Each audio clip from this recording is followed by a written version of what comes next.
What is up, RotoGrinders? 2 hours nonstop NBA DFS conversation starts right now, taking you all the way up the lock, all the way up to 7 o'clock on the East Coast. 8 games tonight in the association.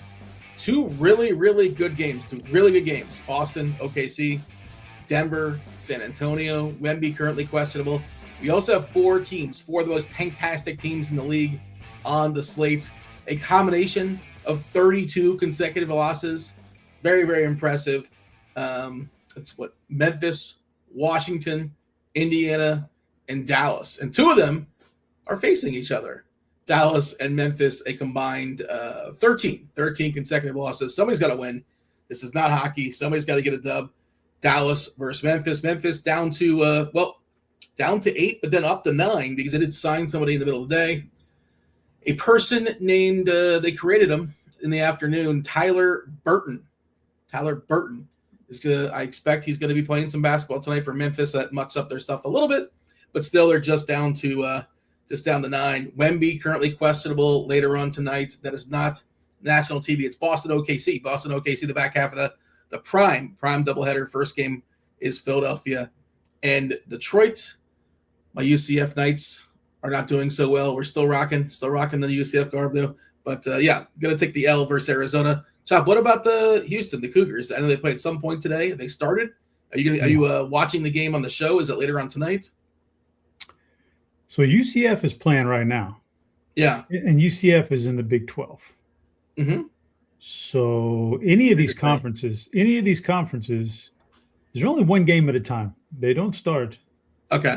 They don't start a game when another one's going on. They usually wait for that game to end, give it about 30 minutes, and then they start the next one. It's like a all-day thing. So now they'll start after UCF ends they actually start about 6 o'clock Central Time. So, yeah, we'll see how that plays out.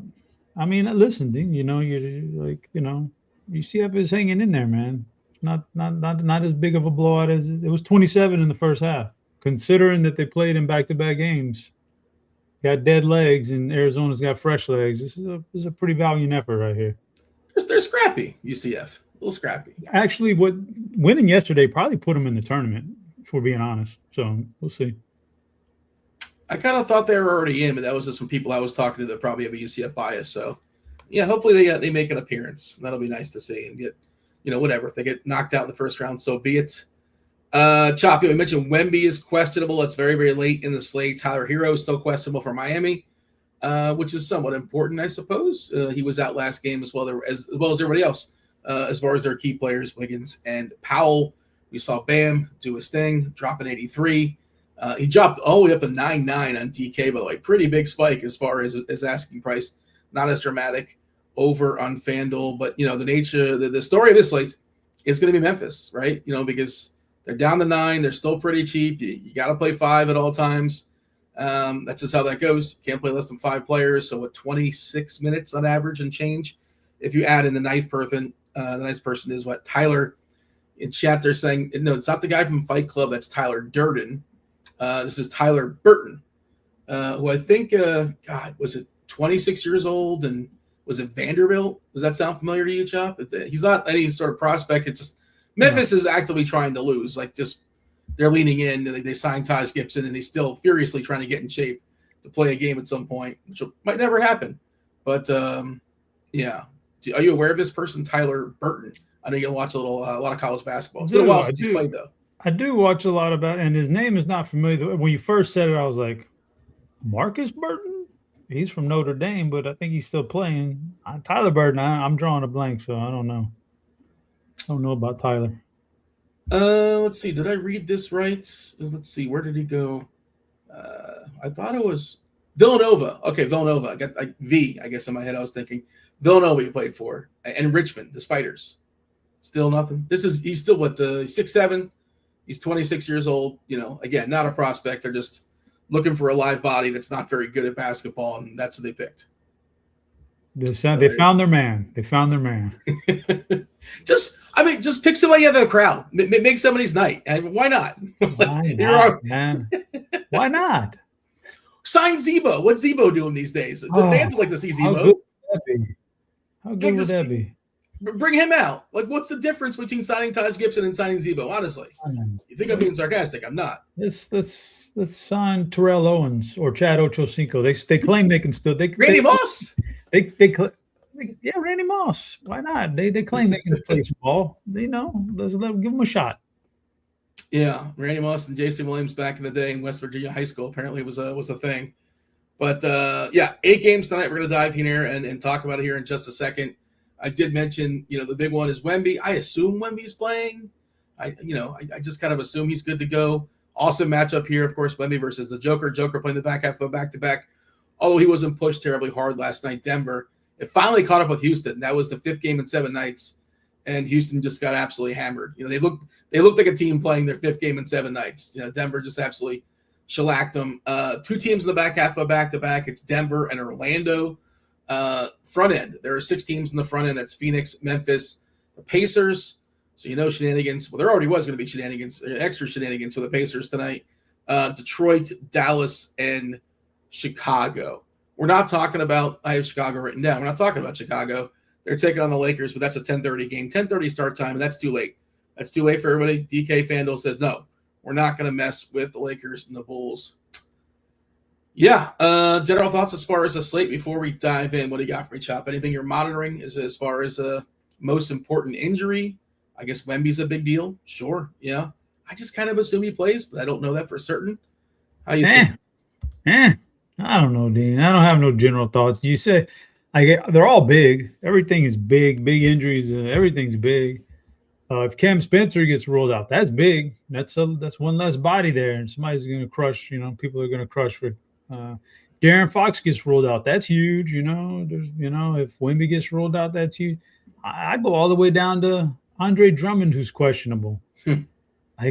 That's big. That's just as big as anything. If Andre Drummond plays and they're already shorthanded in the front court, man, you might get one of those classic 2020 games out of him. But if he doesn't play, boom, that's big, man, for the guys after him. And it's really big for the opposition. I don't know, man. There's a lot. Everything is big at this point.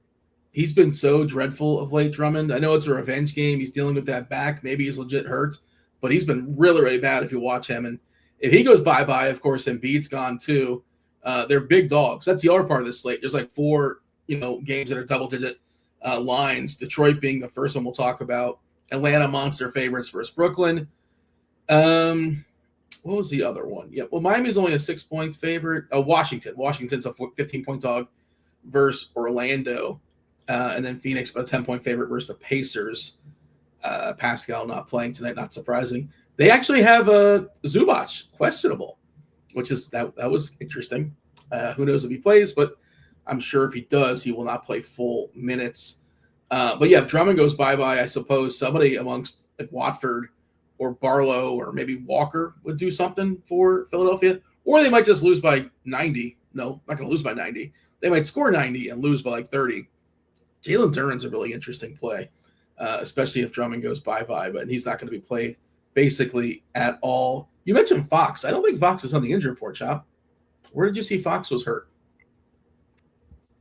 Did he get the tag removed? He was questionable, man.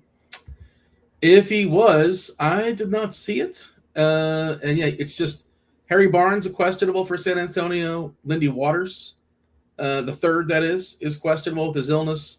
Wemby questionable. He's got that ankle. That's late in the night. Yeah, there's no this is the 5 o'clock, so maybe changed in the last, couple injury reports or so. They come in every 15 minutes now. We do have Tatum ruled out for Boston in that late game, and Derek White's also questionable too. So not the best matchup for Boston, obviously, defensively. 2 good defensive teams, but we could see a ton of usage going the way of Jaylen Brown. SGA's got that streak going. Is it 120-ish games where he scored at least 20 in every single game? Are you aware of this streak that he has going? Have you seen this noted someplace? Am I making that up? I think it's 120. SGA, the MVP for the Thunder? No, I don't know. He probably does. Are we really worried about stats these days? Bam just dropped 83. It's all over with. Like, stats don't even matter now. Everything should come with an asterisk. Oh, yeah, we get the first clue. Stop it with the asterisk. everything should come with an asterisk now. If Bam can drop 83. Well, yeah, I wouldn't have but I thought you're like delegitimizing his 83. I thought that's what you're doing. What am I? What I'm not? But I guess I'm supposed to respect it. Like I can respect his first 3 quarters were awesome. he had 31 points in the first quarter. And His first three quarters were awesome, and then we can draw the line right there. Spoelstra, we can not foul the opposition to have a 30-point game. Like it's over with. Like they were putting 3 guys on him. They had the counter. When he didn't have the ball, the ball wasn't in his hands. They put 3 guys on him. You're fouling the opposition just to get the possession back to feed Bam in a 30-point game against a bad team. Like the whole 4 quarter is a joke. It doesn't count. So I mean, whatever. I don't care. I'm not a Kobe stan. I'm not up here going, oh my God, they degraded Kobe's big game. I could care less. But it's not even a record for Kobe. I'm just saying if Bam can drop an 83 on anybody in the NBA today, it tells you how watered down the league is. That was a 1. I read the numbers on this, Dean. Bam scoring 80-plus points was a 1 in 53 quadrillion chance of happening ever. What? You crunched the numbers in this? That's I read it. I read the stat. I read a stat on I don't know. I'm not a numbers guy, but I believe the numbers they put out there. 1 in 53 quadrillion. Well, I mean, like people were saying, if you have a draft and say, okay, draft the players that's most likely to score 83 points. You know, Bam's obviously a really good player, but he does more than score. He probably is like the 60th guy you take. I don't know. You know, he's still not the first guy. He's not a first rounder or a second rounder or a third rounder. But by the way, the Kobe thing, just a little side notes. He wasn't triple teamed. Toronto didn't triple team him. They barely even double teamed him that game. So if you want to put asterisks, let's put an asterisk on that. So there you go. Let's just put an asterisk on Kobe's career period. He's a little overrated, but I say that respectfly. I agree respectfully. All right. We should move on before we fully anger the chat. I got a buddy of mine who he lives out in LA, and he tells me people legitimately argue that Kobe's better than LeBron, and like their hammer for saying that Kobe's better than LeBron is they would just say 81. That was like just their closing argument, which is insane. It's one game and it's silly and ridiculous and whatever. But now I guess you can just, by the same reasoning, I guess Bam is better than Kobe. If we're going to use that math, which is not true, but it's close though, closer than you think. All right, Suns and Pacers, first game at 7:00, 223.5 is the total. Phoenix is a 10-point favorite here in Indiana. Pascal, his illness has gone from his wrist to his leg. I guess it's his knee now, so he's not playing basketball. There's a ton of guys that are questionable because the Pacers are ridiculous. They're not a serious basketball team. McConnell, Nembhard, Naismith, and they also play tomorrow. So some of these guys will play today. Some of these guys will play tomorrow. Some of these guys will be in the G League. Zubac may or may not play tonight. He's questionable with his ankle. He's yet to play a game for the Pacers. Thompson, Slauson, Jalen Slauson is in the G League, and he may play. Peter Talon may play. Who knows? We'll see. TJ McConnell, Timothy John, he's got a hamstring. He's questionable. Again, I assume what's going to happen here is some play tonight, some play tomorrow. They're hoping to lose both games. Who do they play tomorrow? New York. They're home versus New York tomorrow. As far as Phoenix, Grayson Allen is officially questionable with his knee. Brooks, of course, is still out. Goodwin is available. He's got that calf. Mark Williams still out for the Suns. How are we feeling about the Phoenix and the Pacers? I mean, the Pacers is just a big old mess, but do the best you can. I'm not really trying to do the best I can here. I don't really have to, Dean. I don't really have to worry too much about this kind of a team and this kind of game if I don't want to. The Suns really aren't that exciting of a team anyway. They're playing much better defense this year, and they weren't that exciting in the first place. And now you get a matchup against a team. I don't even know how you – I could look at the numbers on the year for Indiana, and I don't even know if they even matter, man, because you're in such a – and that goes for half the teams in the NBA because of the personnel they got to run out these days as opposed to what they were running out 2 months ago, which was a lot better. So I don't know. I don't know how this plays out. But, I mean, if you're talking about Indiana, if they're even somewhat remotely close to what they do this year, they suffocate everything on the three-point line. They push everything inside. They give up a ton of rebounds and points in the paint, and they don't let you get off a lot of clean looks from the three-point line. I don't know if that'll hold up now in the back half of the year and when they're trying to tank and stuff. So I have my doubts about it. I think Devin Booker's fine That's the one you wanted to go with. Indiana, I'd be more leaning towards like a bench type of guy normally. I don't want a normal starter in there. I don't want to go with the Nimhart route or definitely not playing Zubak if he plays or anything like that. I'd be going with one of the bench guys. No Neesmith for me. But, for the Phoenix side, like this actually feels like the kind of matchup where Jalen Green just goes crazy, like scores at will against a weak opponent. That's his MO. Get weak opponents and he tortures them. He could definitely drop 30 plus real life points, and then you just hope he gets a little bit in the other categories and puts it on for you. But otherwise, I just not super interested in this game. Like Devin Booker at 8,800 is fine, but again, it's not a lot of upside with him. Plus, it could be a tougher matchup for 3-point shots, which he needs to be falling.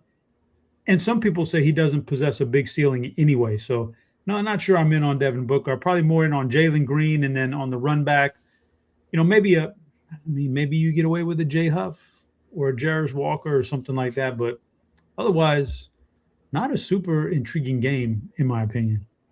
We need to get the news in Indiana. We're currently projecting, I can't tell if I counted correctly or not, 14 players, maybe 15 players to play.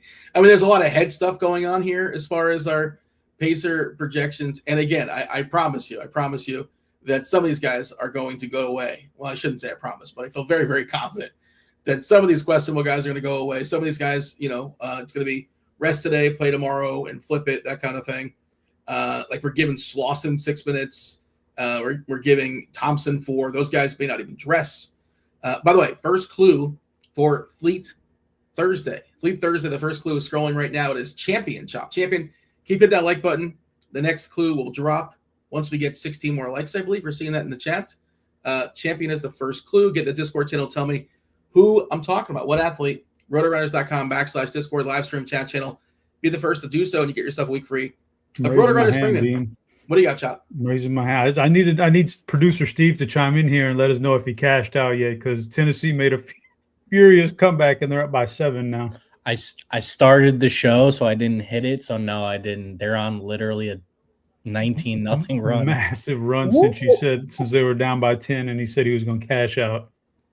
Shout out to Steve. Did UCF also make a 19-0 run, or they're dust? They're dust. Now down 19. So yeah. The dead legs are hidden, Dean. The dead legs are hidden.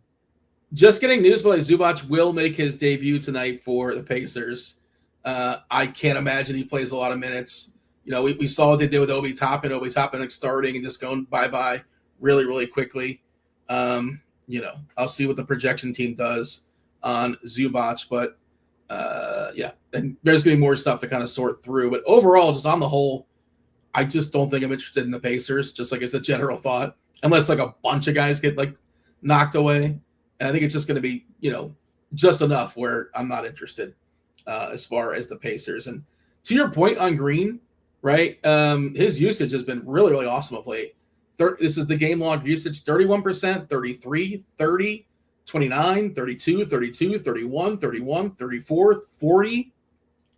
He's firing away. 34. Like, he's not the most efficient shooter, but if you catch him on the right night, if you look at his game log as far as shots taken, and he has to get there with points because he's not going to get there any other way. He's just very, very rarely going to get you a bunch of rebounds or a bunch of assists, or not really a stocks guy either, but there is a chance he can drop 30 in the bucket. So I wouldn't say I agree he's a tournament play. Aaron Neesmith is out, if that helps you out. Okay. McConnell out too.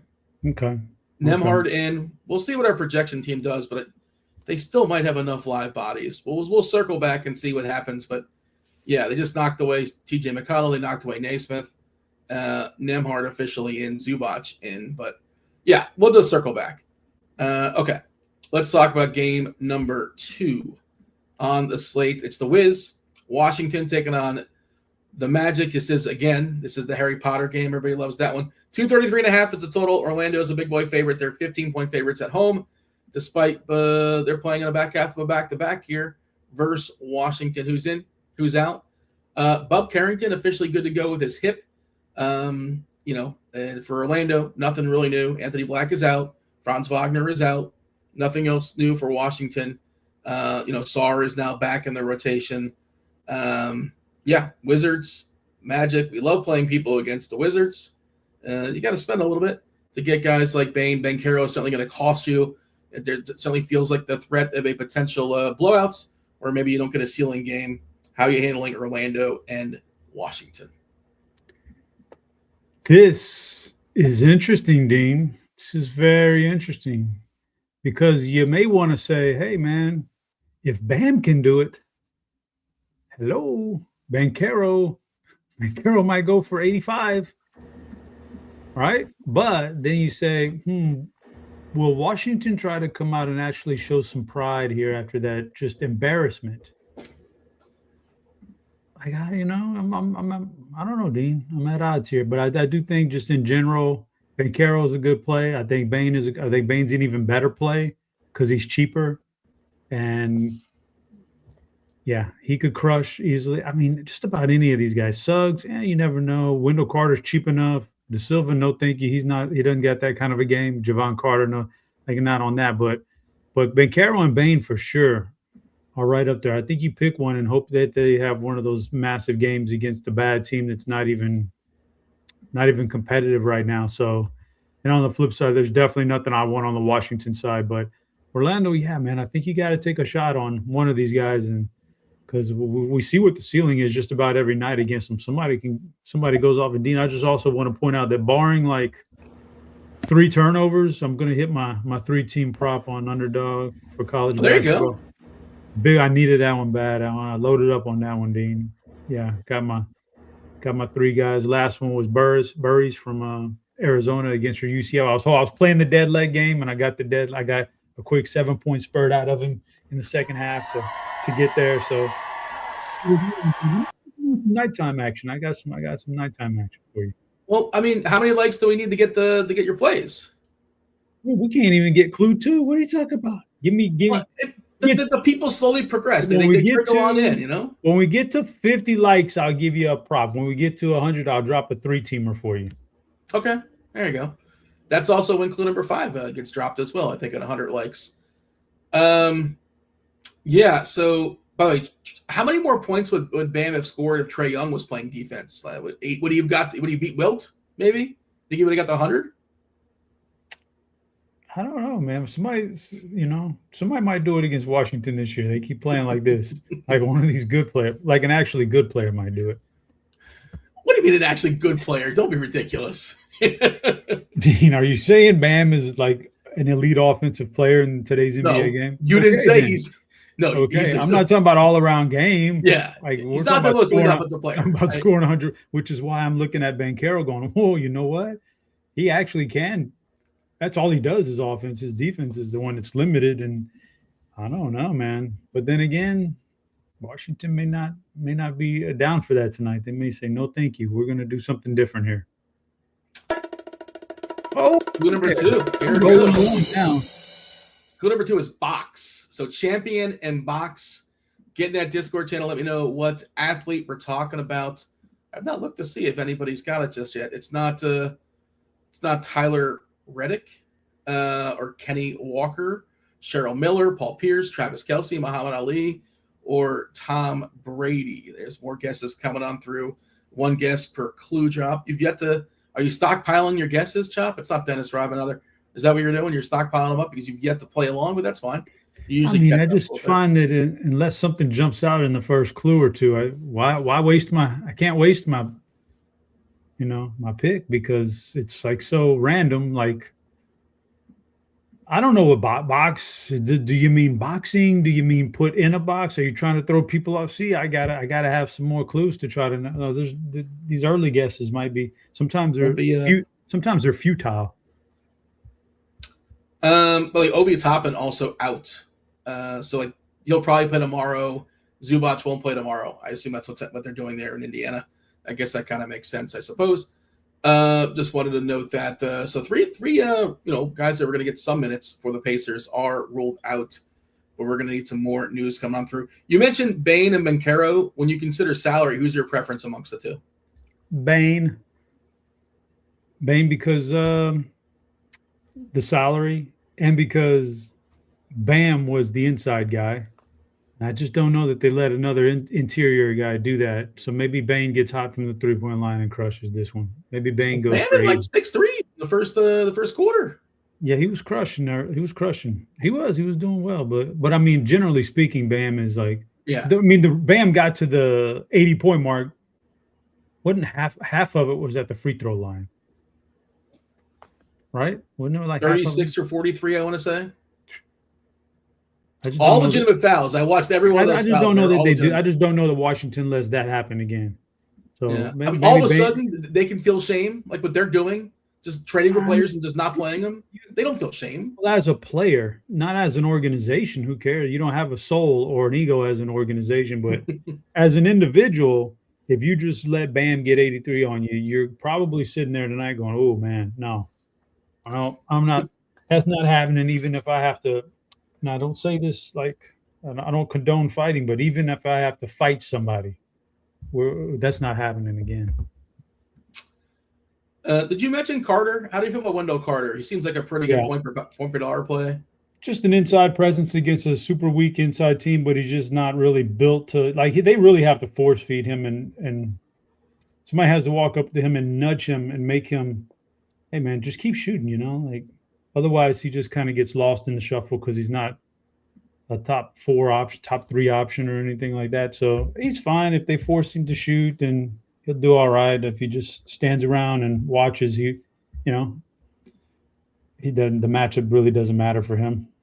It's about his aggressiveness. So we'll see. First game of the prime doubleheader. Not a great one. It's unfortunate we can't get to Denver, San Antonio, Boston, OKC on the same. Both in prime time for everybody to see, but they're basically on the same time. The first game is Philadelphia. Philadelphia at Detroit, 222.5 is the total. Detroit is a monster favorite here, about 15, 16 points, depending on where you are shopping. And that mostly, Philadelphia is just ravaged with injuries. Embiid's got that oblique, so he can't play. We know PG-13, no Paul George, he's out. Oubre, basically all their starters are gone. Maxi's got that finger. He might be out the entire regular season. They're talking about Bona, their backup center, is out, and potentially Andre Drummond, who's got that back. Revenge in his heart, possibly, maybe. But also, he's just been stinking of late. Do we have a Drummond out if then? I don't think we made one, but I do think if he's out, Barlow, Watford, Walker, one of those guys would kind of sort of have to get there, I would imagine so. I don't think we have an if then for that. Yeah, you got a whole bunch of them, but not that one for whatever reason. And it is Edgecombe, I guess, the last man standing for Philadelphia. Campaign last game. What was he? 8 for 8 for 3? I wouldn't expect that to repeat. Yeah, 8 for 8. And good for Campaign, but probably not repeatable. As far as Detroit, there's no Karis LeVert. He's got a wrist. He's not playing basketball. Asar Thompson's still out with his ankle, but otherwise Detroit is clean. This is another blowout on layaway. How are we handling Philadelphia and Detroit? Oh man, it's so rough. Yeah, what have we done here? 3 games so far, and we've been, one of them features Indiana, another game features Washington, and now we get Philadelphia. This is terrible. This is terrible basketball, man. But for not only real life, but for fantasy, it's tough too when you get these games that could possibly be 30 plus points. It just changes everything. Just changes. So the depleted Philly team, we'll see what Drummond does. I just feel like, if Drummond misses, you're going to open up a little bit for one of those, like a Watford or somebody like that. And that's good, and that's fine. If Drummond plays, they're still shorthanded.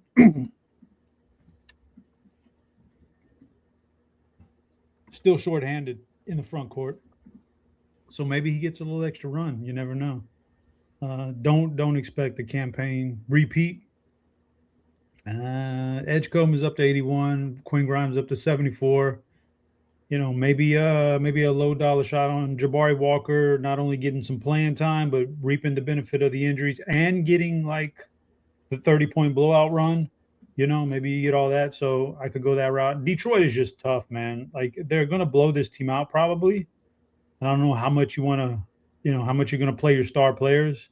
So I don't know. 10-9 for Cunningham in this kind of a game script doesn't sound great. I don't know if there's a lot of upside there. Jalen Duren I can get behind because of the matchup.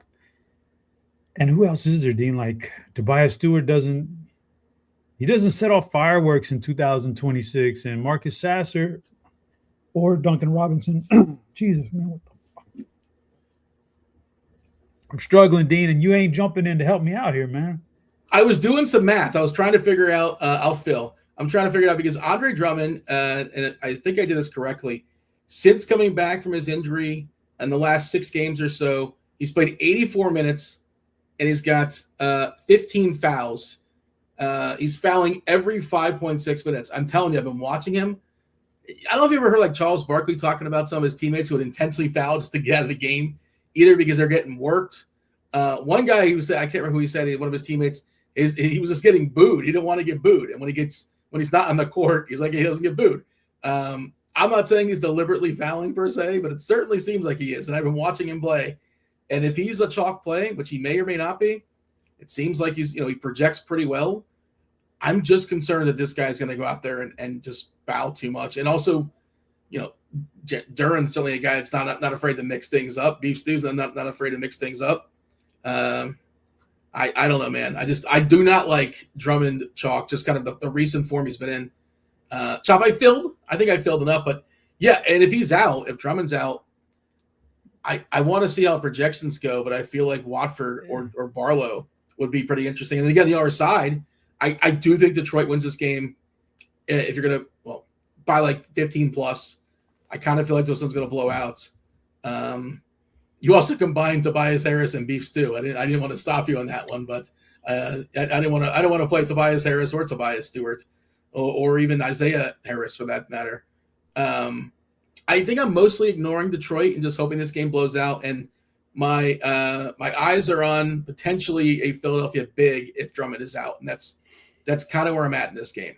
I'm not chasing campaigns 8 for 8 from 3. I'm not chasing it, Dean, but I don't even think I need Andre Drummond to be out to chase a Trenton Watford or a Jabari Walker. I don't think I need Andre Drummond to be out. So don't disagree. Yeah. You got anything else here as far as Philadelphia, Detroit, or shall we scoot along? Please, let's get a game that's decent, please, next. The 2 best games are the last 2 games of the night. Just as far as the slate, not Chicago and the Lakers. That would have been a fun one, but 35 years ago or so. But we're talking about Boston, OKC, Denver, San Antonio. Those are the 2 best games. The next one up is my Miami Heat. I guess there's kind of a narrative here that they could have been teammates, right? Giannis, the potential trading partners in the offseason, all the rumblings. Giannis moving the markets on Cauchy and then all of a sudden promoting Cauchy. Nothing to see here. 234.5 is the total. Miami is a 5.5 point favorite. Did I miss a game? Hold on a second. Steve is telling me I never go in order.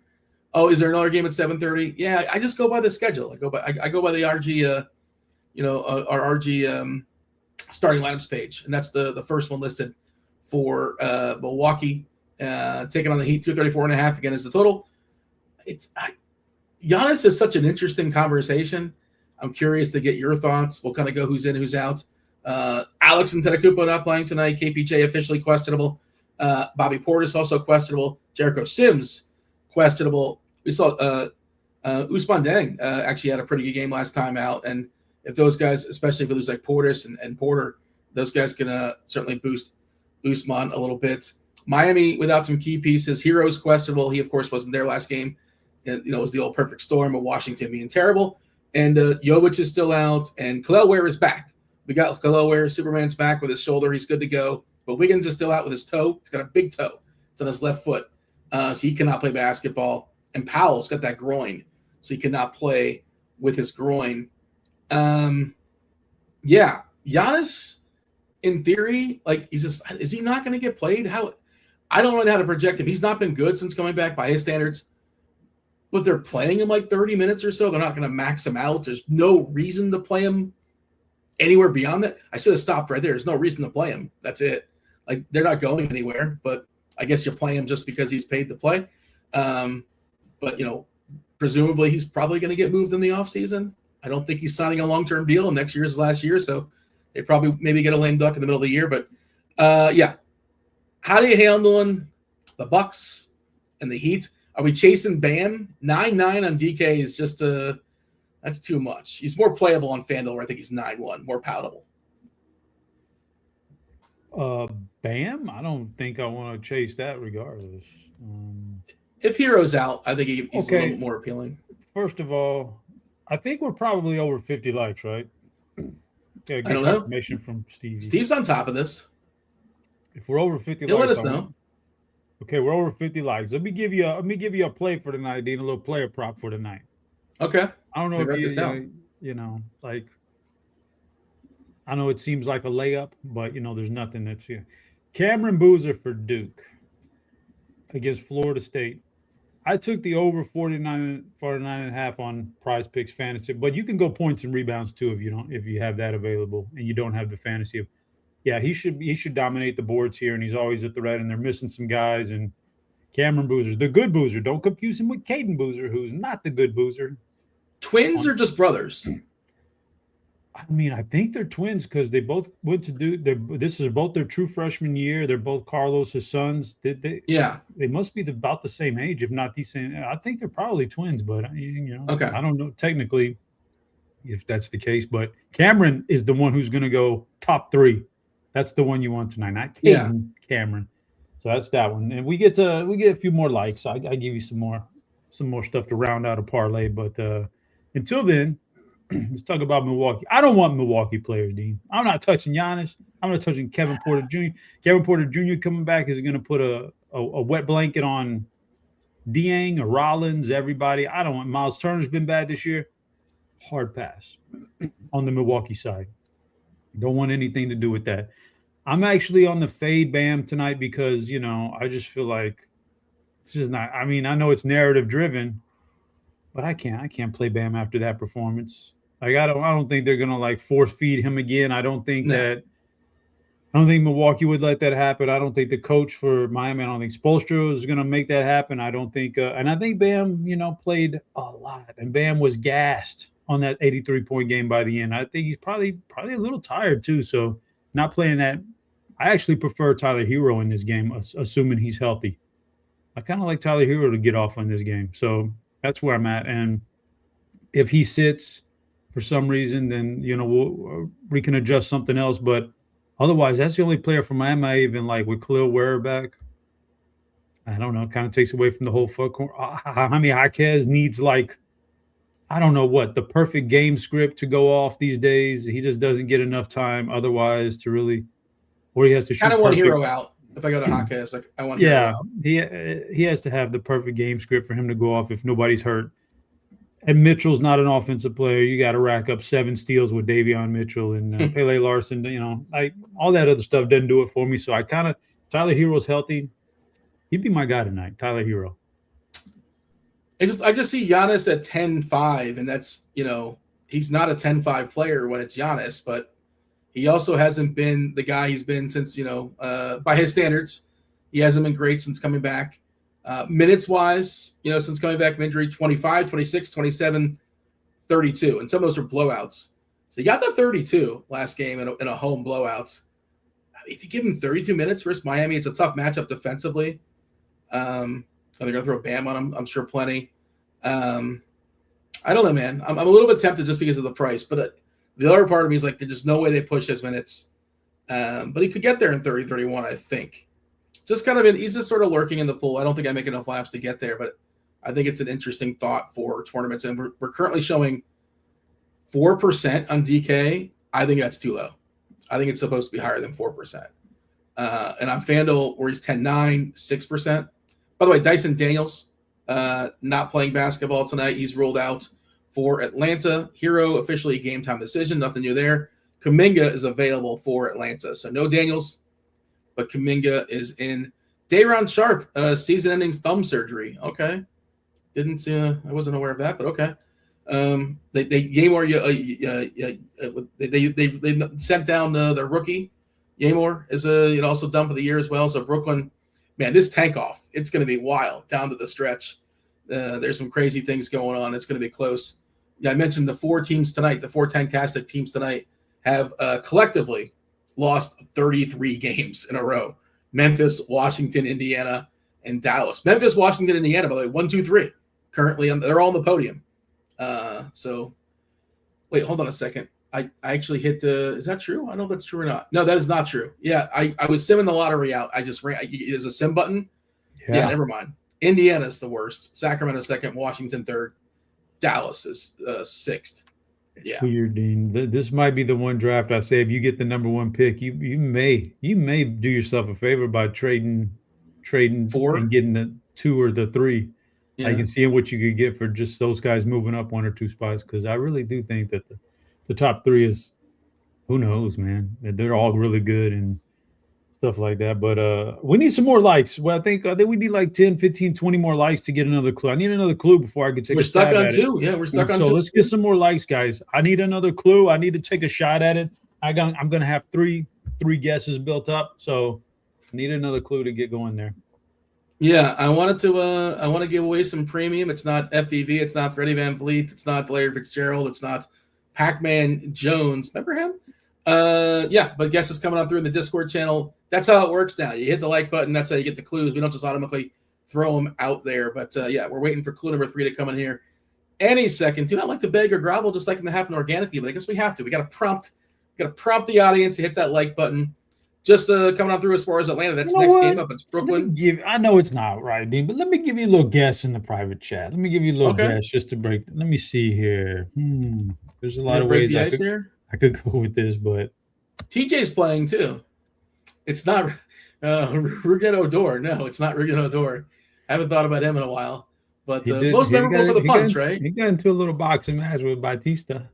Oh, yeah, okay. That's good. Yeah, that's a good guess. Was he a champion on the Texas championship team? I thought maybe World Baseball Classic or something along the lines. Maybe you pulled some champion out of him. I don't know. I'm just guessing, Dean.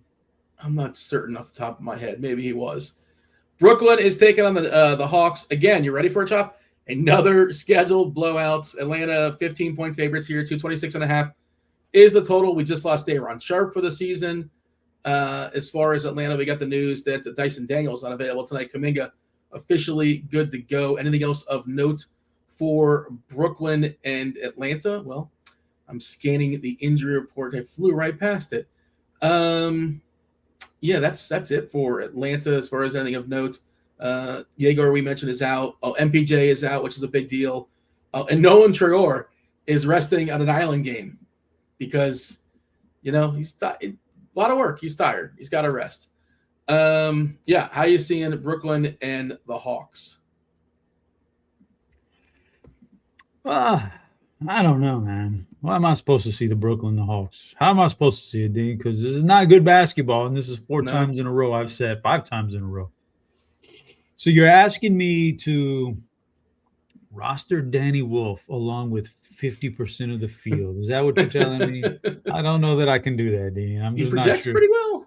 He projects great, but at what point at 4,800, where's the point where he's scored enough to you go, oh, man, if you don't have Danny Wolf in GPPs, you could probably close your laptop. Like, I don't think he reaches that number. So he projects well, but I just don't think he gets to that particular number. So I'm cool with fading him because at 50 to 55% of the field, man, if you can leave them behind you with a bad Wolf game, I think it's prudent that you do that. That's just me. That's my opinion. Yeah. So not on the Danny Wolf 50% train, even though he projects fine. I'm really I'm not on a lot of Brooklyn here. If anything, the really cheap guys, that's like splitting hairs to try to get anybody like a Drake Powell or somebody like somebody low key down there under 4K. That's the only Brooklyn players I would touch is something really cheap. Just hopefully you make some value there and you load up the rest of your roster. But none of those other guys do anything for me. Jalen Johnson's always a beast. If he gets some decent minutes here, he'll crush this team. He's going to project great. He's 10-8 though, but he is what he is. He's awesome. He's not going to be owned, which is interesting for somebody of his caliber. I don't think anybody in this game except for Wolf is going to be owned. So. Or any of these Hawks guys. And I guess Dyson Daniels being out does open up some minutes for somebody out there. So maybe you get a McCollum throwback game. I don't know. Maybe this is. Oh, wait a minute. Now we're talking about a bad team. A bad team. A guy who absolutely destroys bad teams. Kuminga. That's your boy Kuminga. So maybe Dyson Daniels being out opens up more minutes for Kuminga, who is absolutely feasts on bad competition. So maybe Kuminga, man. I might have to if Kuminga plays, I might have to put him in the short list. 6K is overpriced though, isn't it? 6K. I mean, like now it's like 6K. We're talking GPPs. We're looking at for GPP upside. I'm fine. 6K is fine. GPP upside. I guess so. Yeah. Waiting for projections to come on through, but I assume Kuminga will be one of those that does benefit. Serif projects okay for Brooklyn, but I'm not terribly excited about that. With 3.7 is a super cheapie on DK, projection around 19 points or so, the median number. The pace is so slow for Brooklyn, which not a great team, obviously, but that kind of subdues the ceiling of Jalen Johnson a little bit. But again, 7% is our current projection. It's not hard to get over that if you're rolling out a bunch of lineups. I'm not rolling out a bunch of lineups, but if I was, I'd probably try and get over 7% because it's not very hard to do. We'll circle back and see if anything kind of pops as far as projections. I'm trying to see, like, it could be Kuminga, like Nas 7-1, CJ 6-5. They're not going to get huge bumps anyway, maybe little incremental bumps. Ricochet would get a bump, but yeah, nothing really to get thrilled about. And that's kind of the way I'm seeing it. We're talking about 32 minutes to go around. I guess Ricochet would probably be the guy that benefits the most minutes-wise. They're probably working on it as we speak, and we'll get the refresh in a second. 20 minutes currently, maybe gets up like to 27, 28, something along those lines. But it's nobody really that I'm seeing to get terribly enthused about. We shall scoot along, and we're still waiting. We're still waiting for that third clue to drop. I don't know how many likes we are away, but we got to hit that like button to get more clues. Dallas. Oh, you said you wanted good basketball games, Chop. You ready? Here we go. Now you're going to be happy. Now you got to wait a little bit. I got you edging. Clue number 3. We're doing it right now. We're dropping clue number 3. It's scrolling at the bottom of the screen. First 2 clues. Fleet, Thursday, champion, box. 4th clue. No. 3rd clue is time. Champion, box, and time. The Dallas Mavericks, Memphis Grizzlies combined 13 losses in a row. Somebody's got to win here. 238.5 is a total. I believe that's the biggest total. No. Denver, San Antonio, just barely a bigger total. Dallas is a 6-point favorite here in Memphis. Memphis looks like they're going to have 9 because they signed Tyler Burton. However, you did mention Cam Spencer is officially questionable. Let me see if that's changed. Let me see if I can get the newest. Oh, Dean. Looky there, Dean. Wait. Did I get it, or do we have a chat in the winner? Do we have Chop, you won. Chop, you got it. Oh, look at you, Chop. Look at there.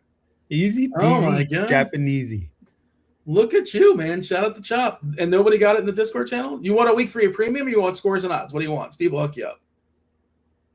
I want to give it away to I want to give it away to the person in the chat who is, I don't know, Dean. Who should we give it to? It's your victory. You can give it, and we'll still give it away. If somebody actually gets the answer, we can give away 2 individual weeks. But it would be easier to give away somebody that's in the Discord channel, just because we already know the Discord the handles and all that. Okay. Yeah. Oh, somebody has got it in Discord, so there you go. Okay, they can have it. Anyway, well, they were gonna get it. Yeah. Well, let's get back on focus here. We got enough likes. I need to give out the second leg of the parlay, Dean. Oh yeah. Especially since time's winding down. I don't know what time these games actually start because it's the tournaments and it's crazy. Terrace Reed from UConn taking on Xavier. Xavier, very weak rebounding team, so you could have it. You could have him rebounding, but he's also a big threat in the paint. Points, rebounds, points plus rebounds, or fantasy score, any of that stuff. Terrace Reed, UConn, big man. Add it to the Boozer parlay. Question in chat. This is a poll question. Do you play more MME or single entry stuff? Yeah. All right. To answer the poll question, we're trying to see where the people are at. Try to cater our conversation. Yeah. Okay. Let's talk about a fabulous basketball game. Dallas and Memphis. Again, we might lose Cam Spencer, so they could potentially Memphis get knocked down to 8 with the addition of Tyler Burton. Tyler Burton, by the way, he's not in the player pool. He's just going to be stealing minutes away. Do I run down everybody? It's not going to be playing for Memphis today. We're just going to be wasting time, I suppose. I can just tell you we're expecting Javon Small, Spencer, Wells, OMP, Taylor Hendricks. That's our projected starting lineup with Gigi Jackson, Gregory, Meshack, and Repair as the bench players on Burton lurking there as well. As far as Dallas currently has Moussa Cisse is officially doubtful. Derek Lively is out with his foot. Klay Thompson's resting. This is the front half of a back-to-back, I believe. Yes, they play Cleveland tomorrow night. And that's it for Dallas. I was trying to figure out if Dallas is going to pull shenanigans with Cooper Flag. And he's played at least 30 minutes in his last 3 games, since coming back injury. Not much more, but 30. We're projecting 32. And they couldn't really show their hand as far as pulling shenanigans because the tank took care of itself. So they were losing by 20 points or whatever. They got blown out in all those games.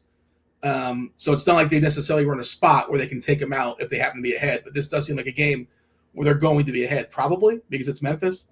A little bit concerned that they subdue his minutes, but not. We haven't seen it yet. We haven't seen it. They played, considering they haven't gone full Utah. Is the point I'm making. And assuming Flag plays 30 or 32 minutes here, I think he's one of the best plays on the slate, despite his salary getting bumped up because this Memphis team, worst rebounding team in basketball, smallest team in basketball. There's going to be no rim stopper here. You can do whatever you want. I'm curious your thoughts as far as the Grizz and Dallas, and if you can rank the Grizz. If Javon Small is the one that's coming in as the most popular play, assuming he starts. This game is. You were looking for a good DFS game. This is the one, I think. We'll see. You tell me.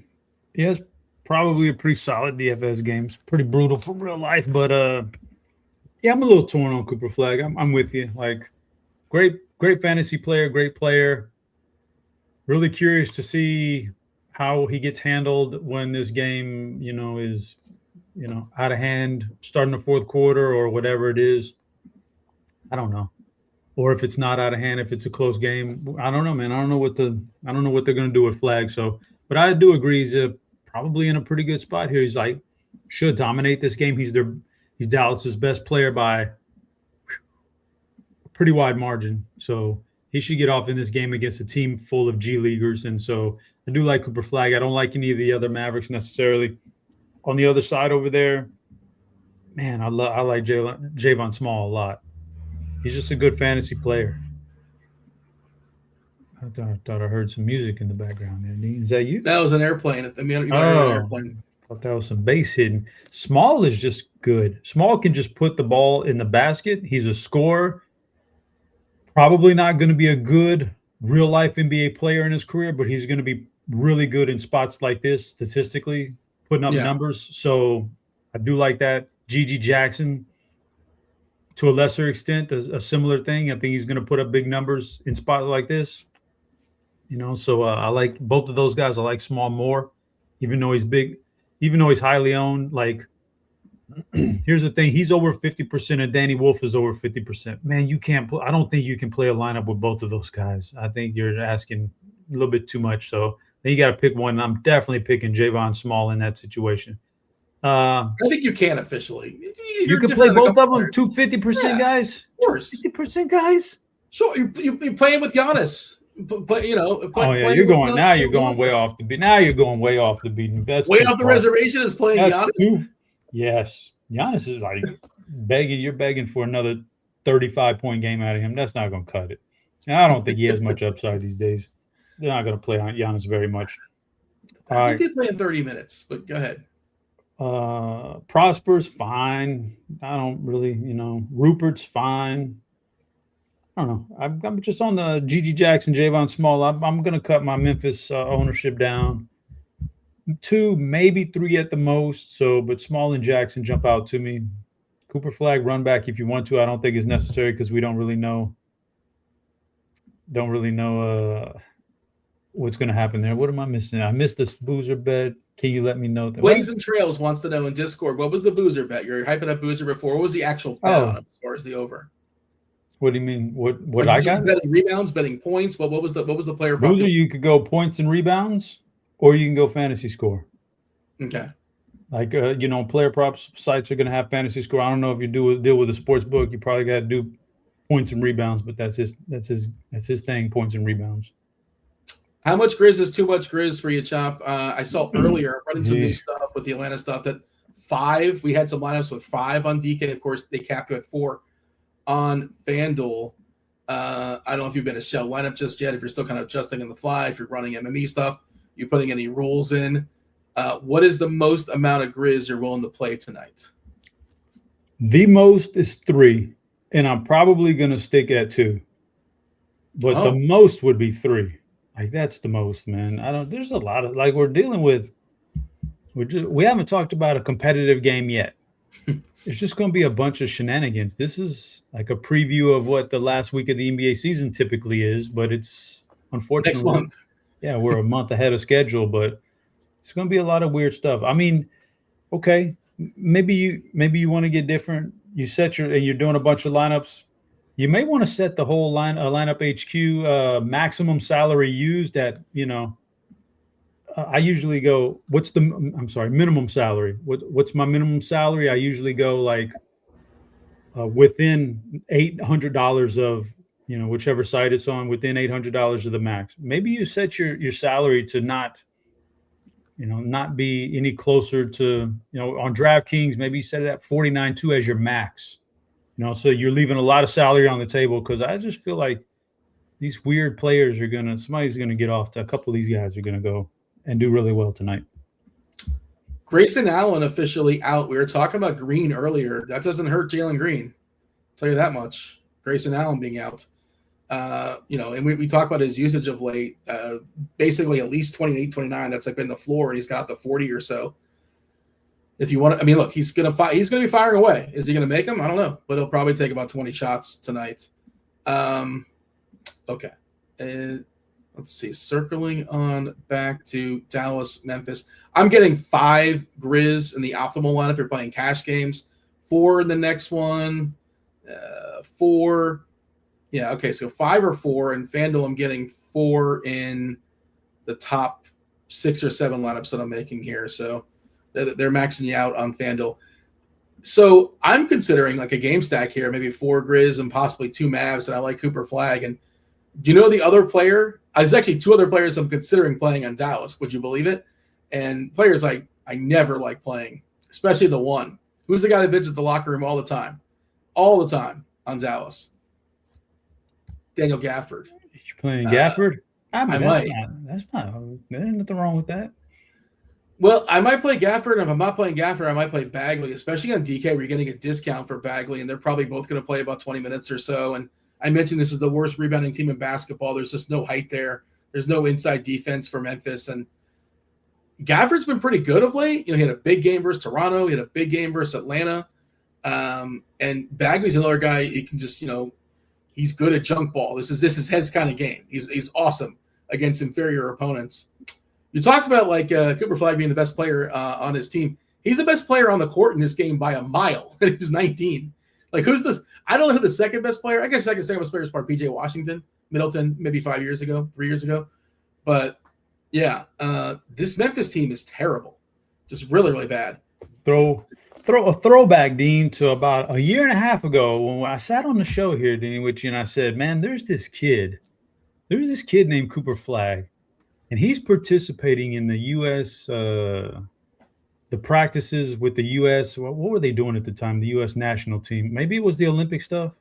Okay. I was like, this Cooper Flag's down there, and he's a high schooler, man. And he's holding his own with them, and legitimately, he's doing the same thing LeBron was doing to the pros when he was in high school. And I don't know if you heard those stories. Oh, this kid LeBron came in and from Ron Artest and those guys back in the day. Cooper Flag did the same thing. Cooper Flag's that guy, man. Yeah. You heard the story about the other dream team lost to the college kids? I'm sure you heard that as well, too. The one that behind closed doors. This is the 92 Dream Team. You probably heard about that one as well. And everybody was pissed. Yeah. Was Brian Scalabrine, I think, was the guy hyping up Flag, if I'm not mistaken. That's when I first learned of him. Does that sound right to you? I feel like I saw him like in a clip somewhere talking about the Red Mamba. I don't know. I don't follow the Red Mamba. You know who? I can't tell the Red Mamba and Michael Rappaport apart these days. I don't know who's who. You watch Traders? I have not. I'm told it's spectacular. I'm told I would enjoy it, but I've yet to start it. But I do want to watch it. It's celebrities. I don't like that it's celebrities. It's celebrities on the Traders. And Rappaport's such a character. He's not being authentic. Yeah. They've had celebrities up until now for like 4 seasons, but I think next season they're going to like normal people. So I don't know. It might drop off. I like the celebrity angle. You recommend? Well, it's like Housewives and stuff. I think it's. Yeah, I like watching the Housewives get voted off. I'm not a big fan. TJ correcting you that Scalabrine is the White Mamba. What did I say? The Black Mamba? My bad. Oh, the Red Mamba. I said the Red Mamba. He should be the Red Mamba. Why would he's a redhead? You're thinking of the Red Rocket, I think. No, I'm thinking of the Mamba. He's got Red Rifle. Red Rifle. Yeah. Andy Dalton. He was the rifle, right? I believe it was the rifle. Okay. I think I'm willing to play 4. I know I'm willing to play 4 players on Memphis. I'm a little bit perturbed with the 9th guy sneaking in here in Burton. Kind of mucks things up a little bit because now, on average, 26 minutes and change, per player. And maybe we get nobody that gets the 30 minutes. Oh, Bonner. Yeah, was Bonner the Red Rocket? Yeah, it might have been Matt Bonner. There's a Red Rocket. The Red Mamba. That's what it was. TJ's on it. Okay. But I'm going to play either Gafford or Bagley paired with Flag and 4 Grizz is probably my main lineup tonight. That was the plan, at least earlier today, and I think I'm going to stick to it. I might steal that from you. Oh, no. Is that how this works? I might, because it makes sense. Like I'm not good if I'm doing a lineup or multiple lineups and I'm not game stacking here. I want to limit the Memphis players. But man, that's an interesting, because both of these teams are being projected to score more points than their season average anyway. Should be a good offensive playing game. against the defenses. Yes, but I mean that's the whole point. Yeah, they're projected more than what they actually score, and you got the limited rotation for Memphis. I mean, and I might steal that one, Dean. Are we leaving the light on for Wemby? This is 9 o'clock. 9 o'clock tonight. Cool. Denver, San Antonio, 240.5 is a total. It's high. It's tight. San Antonio, 4-point favorite. Denver playing the back half of a back-to-back. They didn't work too hard last night because, again, they pummeled the Rockets, who are playing the 5th game in 7 nights. Denver, Aaron Gordon, questionable in the back-to-back. I feel like he's not going to play, but I don't know that for certain. Kind of silly to push him the way he's been dealing with that hamstring. Jamal Murray officially probable with his ankle. We mentioned Harry Barnes is questionable. And Wemby is the big one. If he doesn't go, I was looking at our if-then for San Antonio and like multiple players, and certainly plenty of usage bumps to go around. Fox would look great. Luke Cornett would get 24 minutes and project really well. And Stephen Castle would look really well. Champagny would be a positive play. But like the ones in the blue, if you're looking at the if-then stuff, Fox, almost a 40-point projection would be awesome. And Castle, around basically the same projection, would look really well. He's just a little bit more than Fox, so would not project as strong. I don't know what to do here. And I don't know when we're getting the news on Wemby, but I don't think we're getting it anytime soon. How are you handling Wemby? And if they play, certainly you can play Wemby. Certainly you can play Joker, the two best centers in the league. Maybe arguably the two best. Yeah, I guess they probably are the 2 best centers in basketball, despite Bam Adebayo dropping 83 last night. I'm not going to change my mind on that based on one game. But, Denver, San Antonio, good basketball, Chop, good basketball, but good for us, good DFS. You tell me. Ooh, I'm leery. I'm leery of this game. I'm not going to lie to you, Dean. I'm a little bit leery of the Denver Nuggets traveling on the second game of a back-to-back. Jokic has put up some big numbers against Wembanyama in his short career, and then Wemby's short career out there. There's just a size mismatch right there. One guy, I know one guy is a lot taller, but one guy is a lot bigger and stronger and craftier. And so he's put up some big monster numbers against. So I cannot eliminate Jokic from my pool. That's for sure. I think he's a fantastic play. But I am worried about the dead legs here for Denver, especially with some of the guys coming back from injury and some of the guys who are playing through injury. That scares me a little bit. So I keep Jokic in there. I think he's a great play. The rest of the Nuggets, I do have question marks about Wemby. Yeah, I don't know. Like if Wemby doesn't play, did I do myself a favor by keeping a roster spot open? Not really, because I don't really want to jump on like who's a Wemby replacement. There's nobody there that's there's gonna be some small bumps, sure, some small scoring bumps, but not enough for me to say, man, I passed up on some of the other earlier players to keep that open. I don't think there's like a defined like big time play, just even if he play. And I still think Wemby plays because it's a big game, and like he likes that kind of stuff, man. We've talked about that before. Fox, Castle are fine. Fox is a good play right now, so I would just argue like you could just plug him in and he's fine, but he can get better. So like if you want to do something like that, a little bit. I also agree when he plays. Yeah, I don't know. Yeah, Fox is fine, and yeah, Wemby. There'll be a bump to Fox if Wemby goes. I just don't know if it's enough to have passed up on something earlier that you really liked just to keep it open. But yeah, I don't know. Yeah, and if Wemby plays, I don't know, man. I've gotten enough out of him recently. I don't think I want to keep pushing the button here. Even though he's just like Jokic has put up some big time numbers against him, he's put up some good numbers against Jokic too. And so I don't know, man. Yeah. How much? It's a lot of money though. Derek and Chad says, put Wemby in utility, leave $200. You can get the SGA if Wemby for whatever reason doesn't play. But you have some 2v2 opportunities as well. Like if you have you're probably not going to have the salary for Joker, but maybe you have 2v2 stuff set up. So you can plug in Jaylen Brown. What do you got? What are you doing though? By putting Wemby in utility, leaving 200, now I can pivot. But are you telling me you think Wemby's that a great play? And I want to play Wemby, but just in case he doesn't, he's fine. He's not I don't want to pivot to SGA. If I wanted to play Wemby, I wouldn't want to just pivot to SGA.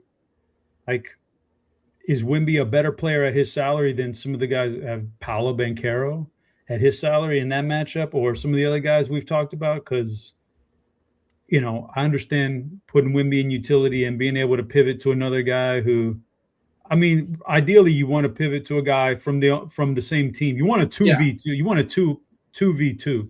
I hear that. I don't know if you're gaining anything by pivoting to SGA. You're passing up on some of the guys in the earlier games that are in great spots too. So the only way I would do that is if I think Wemby is just this fantastic play and I'm going to play him. Oh, but just in case he sits, I got SGA in my back pocket. But I'm not doing it. If you told me Wemby was playing, I'd almost definitely have Fox or Castle, at least one of those in my main lineup. Like almost definitely. I agree. I agree with that. Sure. But what are you going to do with you? There's a $4,000 price difference on those, and so you're probably going to have to eat a lot of salary late in the night, and I don't like that. 8:00 is Dallas, Memphis. Maybe we'll have the Wemby news by 8:00, possibly. Not sure. And you can use the Boston OKC stuff, and there's still news waiting to break as far as Boston and OKC because, 216.5, two good defensive teams.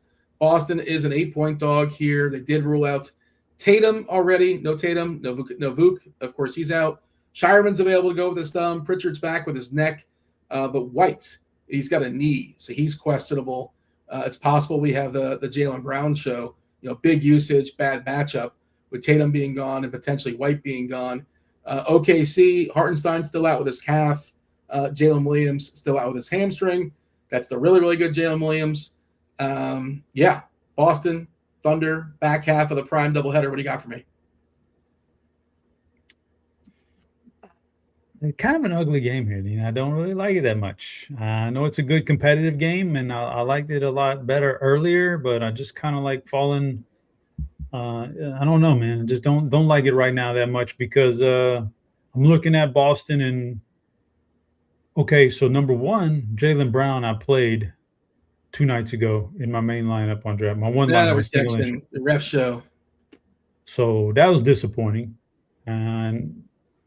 But his game just doesn't feel like it matches up very well against this defense. So I don't know if I want to play Jaylen Brown here.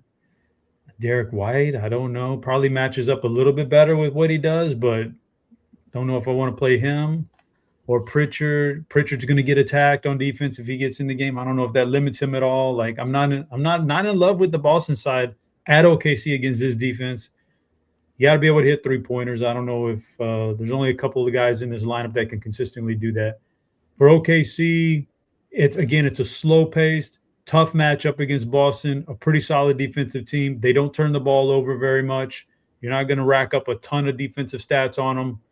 So what do 11-2 for SGA doesn't sound great to me, and the rest of those guys don't really do anything for me. So not in love with this game, Dean. I'm really not, but, if you twist my arm and make me pick one, I'd probably pick Derek White on one side, and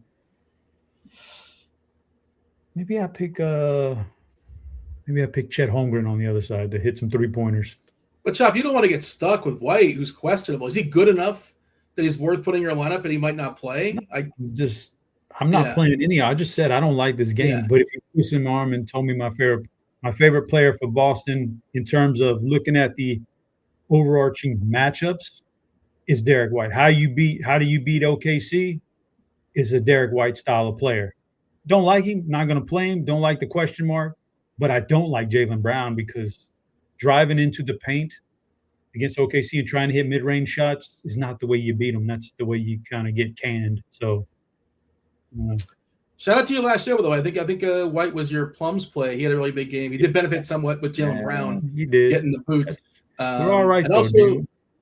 Somebody in chat earlier in the show was praising Kyle. It was Kyle's pick, I think, talking about Jordan Clarkson going back to Utah. Clarkson was the slate breaker last night, dropping 25 points in the bucket or something like that. Coming back home to Utah.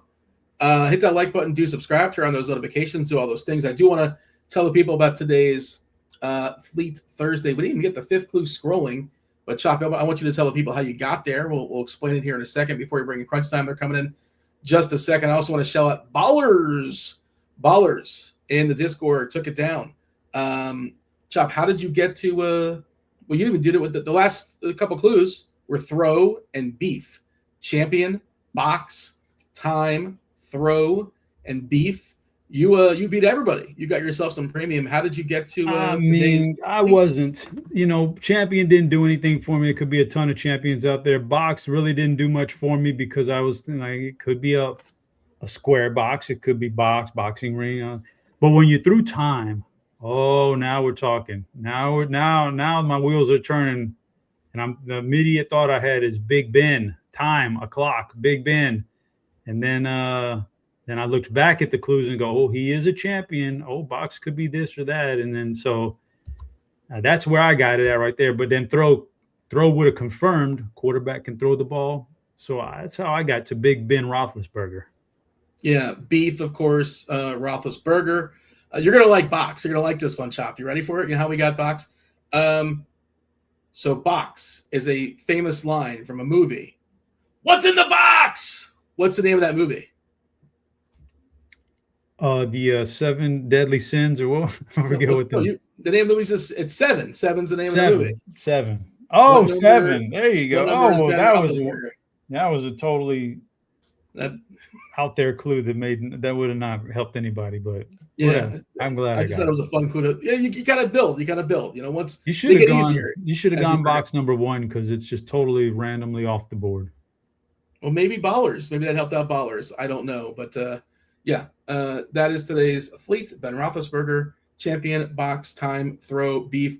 All right, we're gonna get crunch time here in just a second, but I want your Plums play, Chop. Who are you feeling the Plums tonight? So many options, Dean. Don't know what to do with this. Can't give you anybody 50% or even 30%. Those are too easy. So I'm going to narrow it down. I'm going to hope I get lucky here. I'm going Jalen Duren. Plum's play of the day. I think he attacks this smaller Philly team until they pull him out, which I hope is he gets his final rotation there earlier in the fourth quarter. And I'm going Jalen Duren. So that's right on cue. Drummond ruled out for Philadelphia, so he's going to one less big. So Philadelphia's top 3 bigs are gone. I wouldn't mind the Drummond defense on him, but okay. Yeah. Whatever. But now it's the combination of like Barlow and Watford and like Jabari Walker.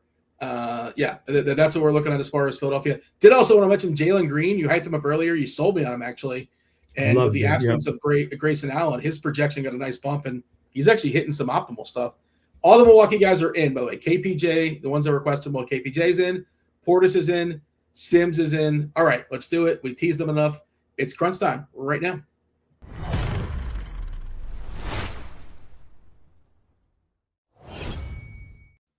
We got Kirkdiese, Kirkwood, TJ Zwarych, one of the greatest DFS players all Saskatoon, Saskatchewan, Canada.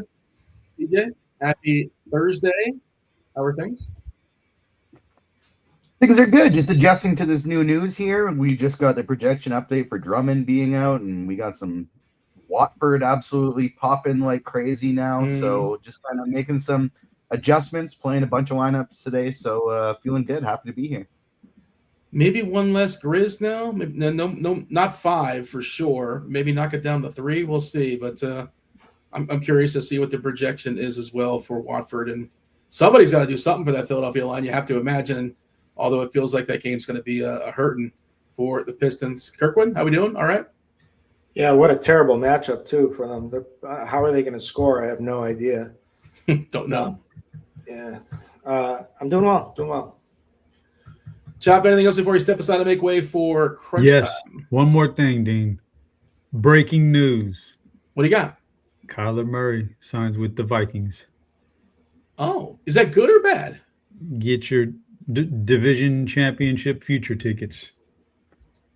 Yeah. What do you mean? Is it good or bad? Did you watch those guys last year try to throw Well, the ball I to mean, Justin Jefferson? it's an improvement, but like I don't know if Kyler Murray is that good. But it's definitely an improvement. Sure, of course. Is McCarthy going to get traded? Is he on the block? Is that going to happen? Maybe you can get him on the cheap. Nobody wants Okay, him. We'll figure that out another time. TJ, it's all yours. What's up, everyone? Welcome to NBA Crunch Time here at RotoGrinders. I'm your host today, TJ Zwarych. Joining me, I got my guy, Kirkdiese. How you doing today? Doing all right. Just got some news, waiting for some more news. I'm currently trying to change my lineup, trying to see how I can fit both Wemby and Joker. But, yeah, doing well. How about you? Doing pretty well. Busy couple days, but it's all been good, fun stuff, and looking forward to diving into tonight's NBA slate. It's a pretty fun one with, obviously, we got a ton of value. We got some spend-ups to play with, and so pretty fun slate tonight. We'll go position by position, starting on DraftKings first. We'll go to FanDuel second. Then we will, of course, take your questions, get them into the RotoGrinders live stream Discord chat, get them into the YouTube chat second. We'll go Discord first, YouTube second. YouTube, make sure you are smashing that like button for us. It's all we ask. It's free content. All we ask is that you hit that like button. Starting at the point guard spot, we have probably the chalkiest play on the slate, I think. Maybe second behind Danny Wolf, but Javon Small, somebody you are definitely playing in cash games. After Small, though, I think it's a pretty wide open position. Cooper Flag, Seraph, if you need to go cheap with a punt, Hero if he plays. De'Aaron Fox looks good. But like there's nobody that aggressively stands out outside of Javon Small. Who do you like at point guard? Yeah, I've been getting a little weird here today, like going back and forth in my lineups. But Small is the one that I feel most comfortable with. Like even when he plays bad, he ends up getting there in like garbage time at the end. So I'm good with him. Hold on one second. I just got things loaded. Cooper Flag, I love today, depending on which. I like him on both sides. Is he? Yeah, he is DraftKings eligible point guard. I also like. I mean, Cooper Flag. So let's talk about him. He's been very underwhelming as late. He had like that awesome hot stretch, and then he has kind of just been like mediocre since. And it's all because it's been tough matchups and it's been bad shooting. So I almost give him a pass, and I say, okay, he's playing like this G League Memphis lineup tonight. He's trying to play for Rookie of the Year numbers and stuff like that. So fire him up tonight, and if he screws me tonight, then he's done to me for a little while probably. But this is a matchup to get your shooting back, and that's really all he needs to have big games. I mean, he shot incredibly poorly. Let's see, who else are we in on here? I like Devin Booker gets a little interesting just because he could take it out on this Pacers club. Tyler Hero, if it's still game time decision. Is that what we're Yeah. Yeah, and he was a game time decision last game, so you got to think he should be ready to go tonight. But I don't know for sure. But I've been kind of approaching it all day that he's going to play. De'Aaron Fox it's like Castle or Fox. Like they're getting so many minutes. One of them is going to do pretty well in this game. It's a good game, good game against Denver. It should be premier game. I'm going to be all on the Wemby if he does play. Do you have a take on Wemby playing or not? I hope so, because I'm in the fantasy semi-championship and I have Wemby on my team, and so I'm really, really hoping that I have that for my home league. But honestly, I have no idea. I'm currently playing Fox in my main lineup just because I think he's fine if Wemby plays, and then really good if he's out.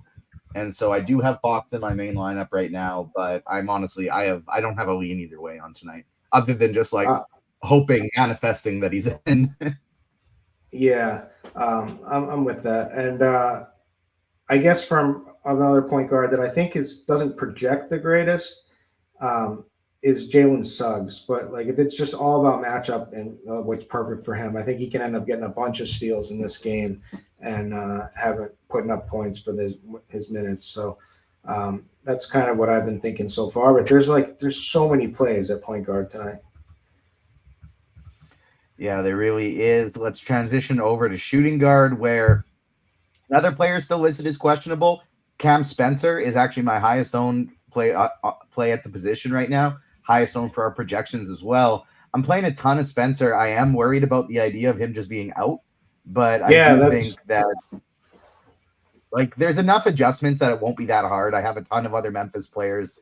He's $5,100. There's nobody really in that range at shooting guard that I like pivoting him to.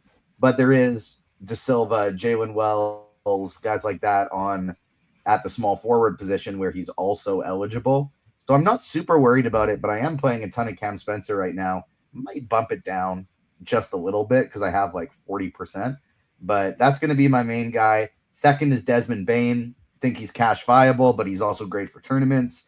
7,700 playing Washington, coming off a phenomenal game, but he's just been playing good in general lately. Jalen Green, another one of the top plays for me. And then to get a little sneaky, I like VJ Edgecombe a lot. You also have McCollum and Alexander Walker, who I think are pretty interesting with no Dyson Daniels, but I'm not super high on them. Who do you like at shooting guard? Yeah, I like your Jalen Green call. I like Tyler Hero. I like Stephen Castle. I like your Desmond Bane call. Anybody against Washington. I like Devin Booker again. Also, I'll just say that Meshack for Memphis is shooting guard, small forward eligible. I kind of lean playing loading in him and Rupert for the low cost guys because they're all going to see the same minutes. It feels like they're all going to get like close to 30 in this situation, and just give me the cheap guys. Campaign. I mean, it's tough. How is Philly going to score tonight? Is it going to be like? I have no idea. I would be slamming their unders if I had more time.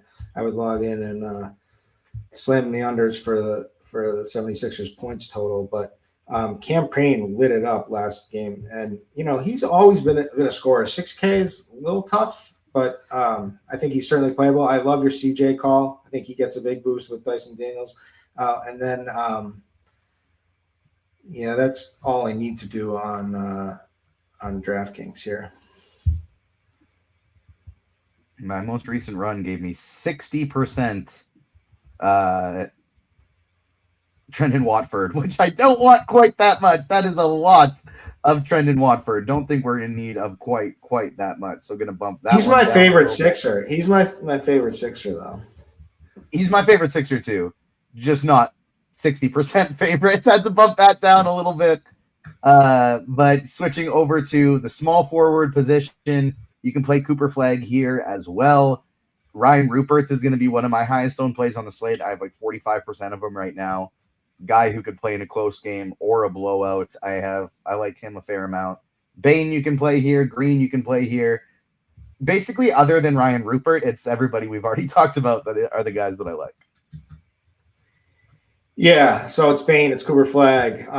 If Cam Spencer plays, it's interesting that he's small forward eligible, but he is. So, yeah, play him there. Rupert, we're both on agreement with.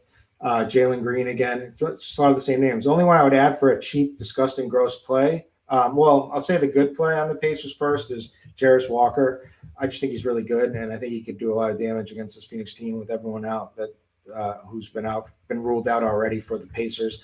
And then the gross play is Kobe Brown there, and I'm only using him in lineups where I need the salary savings, and I'm just hoping and praying for the best. I think Tristan da Silva is a good play too. I think he's just pretty damn good. He can shoot the three. He's a pretty good defender.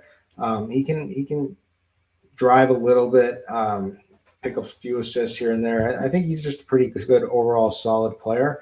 And this matchup is obviously great. No disagreements from me there. Power forward. This is where we just have a ton of value plays because Watford, I think, is the best one of the group, maybe tied with Wolf. Watford, Wolf, 1-2 are kind of the guys I would view as tied for the best value plays here, and they probably are the best two value plays on the slate. But Watford, Wolf, Prosper, and Jackson are both really good plays. Taylor Hendricks is totally fine as a value. And then there's punts like a Jabari Walker that I think are viable today, but also Paolo Banchero and Jalen Johnson. There's not like a ton of power forwards, but the ones I want to play all feel really, really good to me. Who do you like at power forward? Yeah, I mean, I do. Watford's my favorite Sixer. Like I said, he's only 4K. He's basically one of their bigs, their only bigs tonight. We just got the starting lineup. Just wanted to see if they're not starting Payne again. We got Watford starting, which is good to confirm. Yeah, he's starting. So it's Edgecombe, Grimes, Edwards. That's who it is. Watford and Barlow. Edwards is interesting because he'll play garbage too. I mean, they probably all play. Everyone but like Edgecombe will probably play garbage. Let's see. So G.G. Jackson for Memphis. Just the fact with him, it doesn't really matter if he comes off the bench or he starts. I don't know what little game they're playing doing that. They're just trying to see other people, but they all end up with the same minutes around. And his usage has been like over 30% plus, 30 something plus for the last 4 games. If you've been watching Memphis like I've been watching Memphis, he just guns. He's like the only guy who's like a capable scorer, and so he just doesn't pass. He just gets the ball at the top off of a pick, and he just drives to the hoop. His price is getting a little up there on both sides, but still think he's a good play. I love bigs against the Mavs. They have no rim protection, only Gafford. They give up the most points in the paint. So Omax fits the bill, and so does G.G. Jackson. Omax is kind of raw, but the one thing, we've hit the point. Does this matter? Is this too thin when I'm going to say that Omax revenge game here tonight against his former team that let him go? Is that real revenge? Sure. Why not? Yeah, I was just like, at what point of the season have I hit that I wrote up that this is an Omax revenge game spot? But that's where we are, and we're here early. We got Jordan Clarkson revenge that worked for us last night. Yeah, and I didn't do it. I felt so dumb. I didn't spend enough time. I just whipped together. I had Maxime Reynaud and Brandon Miller both really let me down, but I still cashed because of Jordan Clarkson. Good for you. All right. Paolo Banchero, guy who can really beat up on poor teams, and this is the matchup, obviously. I like all these guys in Orlando. They're all going to have decent games.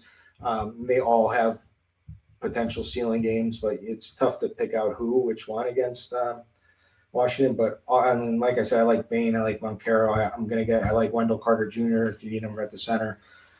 So all of those guys. Did I miss anyone from here? Was Jalen Johnson? Don't need to say much about him. Giannis, 10-5 is pretty reasonable. I still would prefer like Wemby or Joker. But I could see it working out potentially there. But yeah, that's about it. All right, let's swap over to the center spot where not a overly strong position outside of the top, because most of these guys we can play it forward as well, like Wolf and Prosper, Hendricks.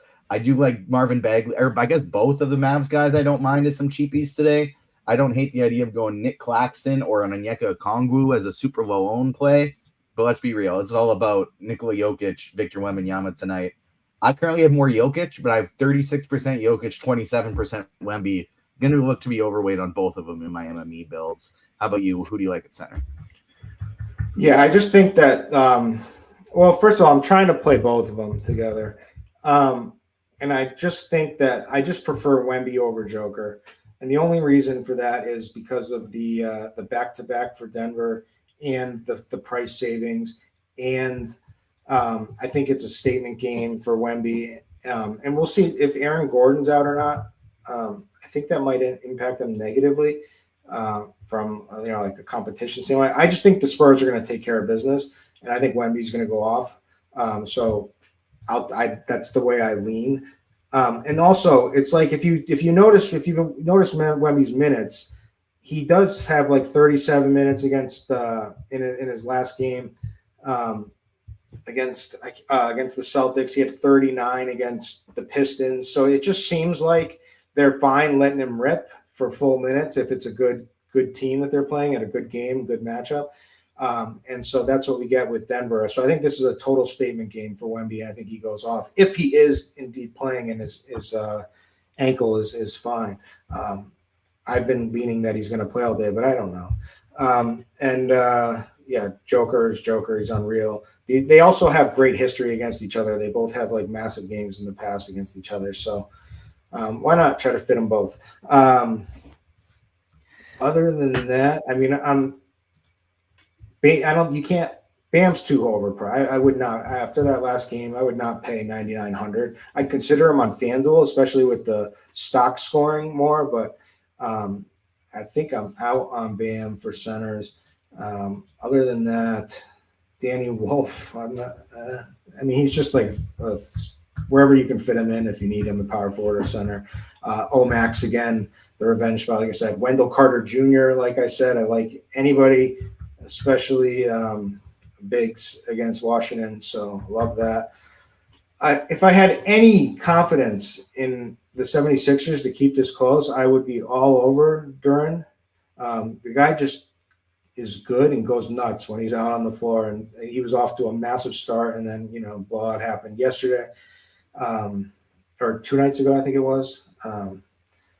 Anyways, and Kalal Ware is back in our lives. I think he's the guy I'd feel better playing tonight for the Heat. Yeah, going back to the Duran thing, like I always am tempted to play him. He just never really plays enough minutes where it kind of seems like his ceiling's about 30.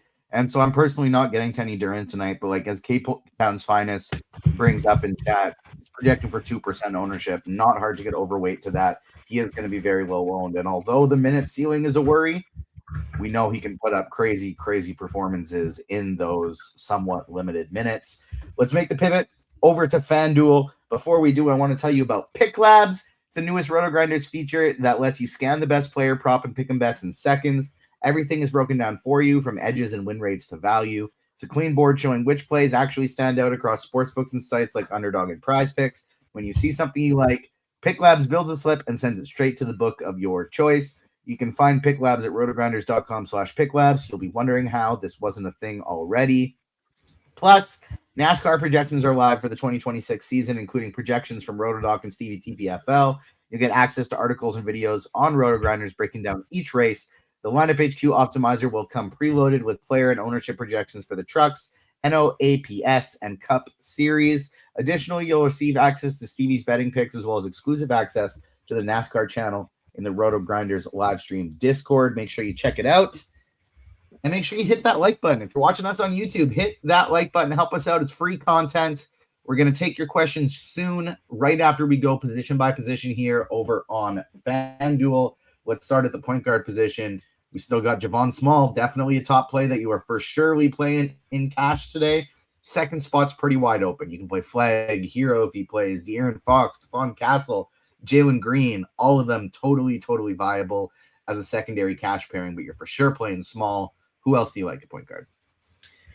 Small, Cooper Flag, Tyler Hero if he plays, Stephon Castle in this good game against Denver.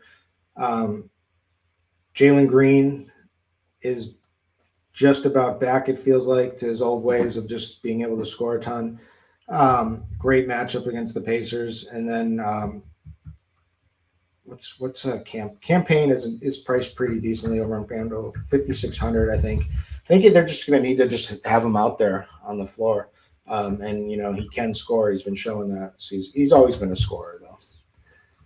So those are my guys tonight. Oh, and CJ McCollum is the last one. What's your read on Derek White? You think he's playing tonight?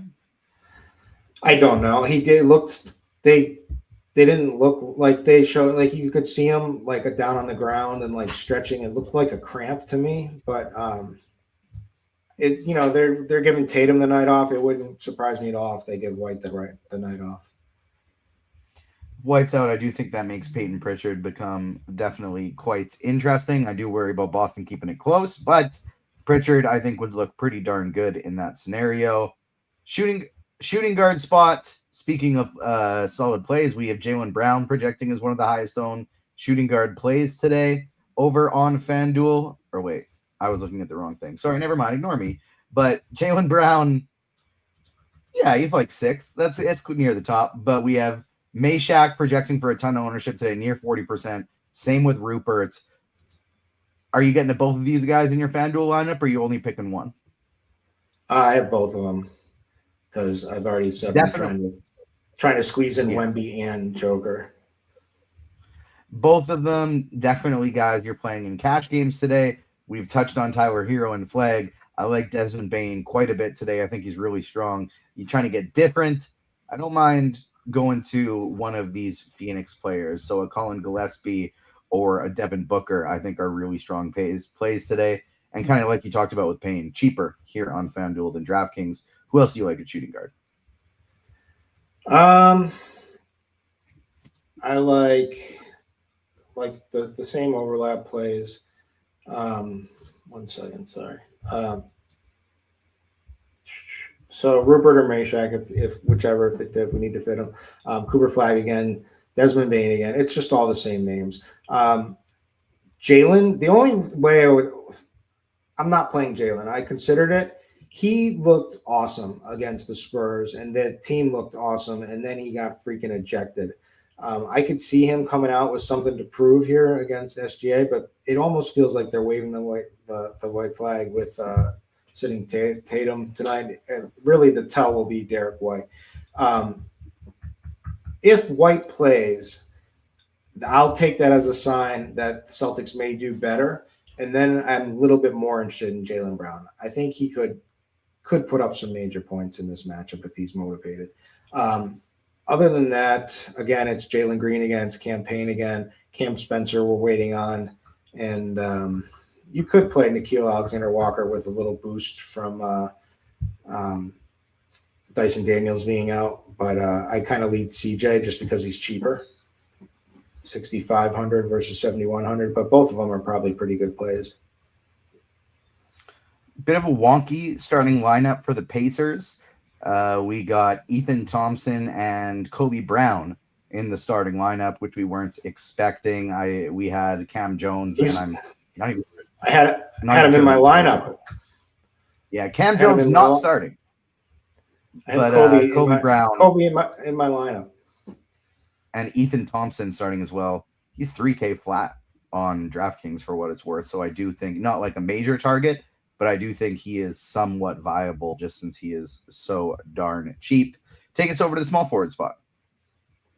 1 second. 3,500 the minimum on FanDuel.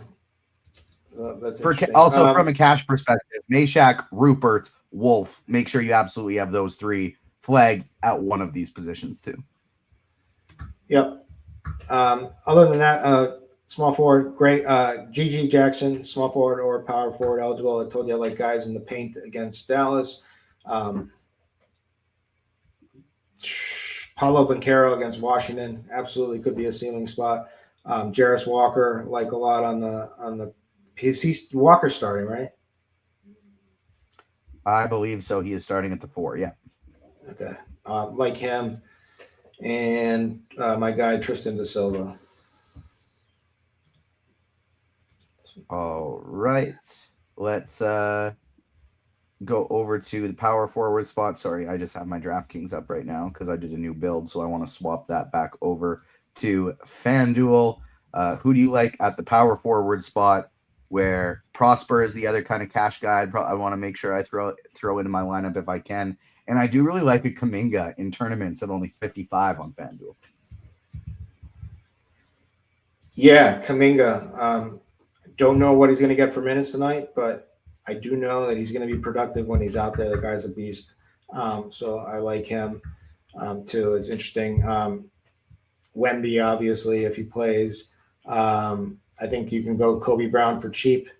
Any of these guys that are cheap in this game on the Pacers. Bam is a little more playable here on FanDuel at 9,100. It totally feels like chasing. I mean, it's like it was almost like the odds of him putting up that game to pass Kobe on that night was probably the same, had to be similar odds to win the Powerball based on statistics. But, so much worse. Like, so much lower odds. Somebody did it. Chop was talking about it. I read the same thing. Somebody based it on like his outlier performance, his average point per game, things like that. And it was like 1 in 4 point something quadrillion chance of that happening. Like, just like the lowest odds ever. Insane. What a beast though. What a game. Except for all those free throws. I don't think the Celtics have ever had as many free throw shots in a game. Maybe I'm wrong. I think I read this on Twitter that the Celtic in my Boston Twitter feeds that the Celtics haven't had a game where they had as many free throws as a team as Bam had. Maybe I'm wrong, but I think I read that. Giannis playable. Omax again, revenge.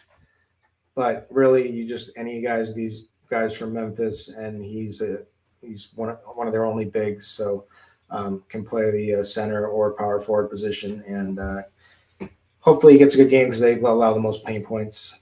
And yeah, that's about it.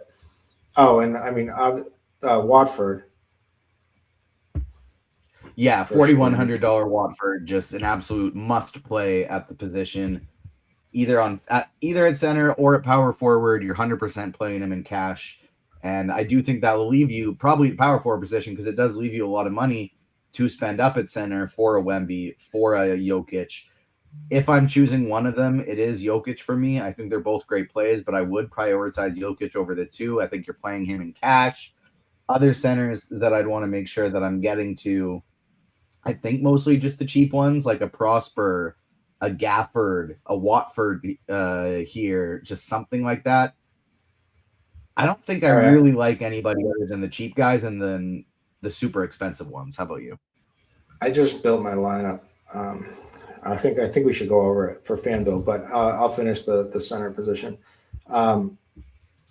So I like Wemby.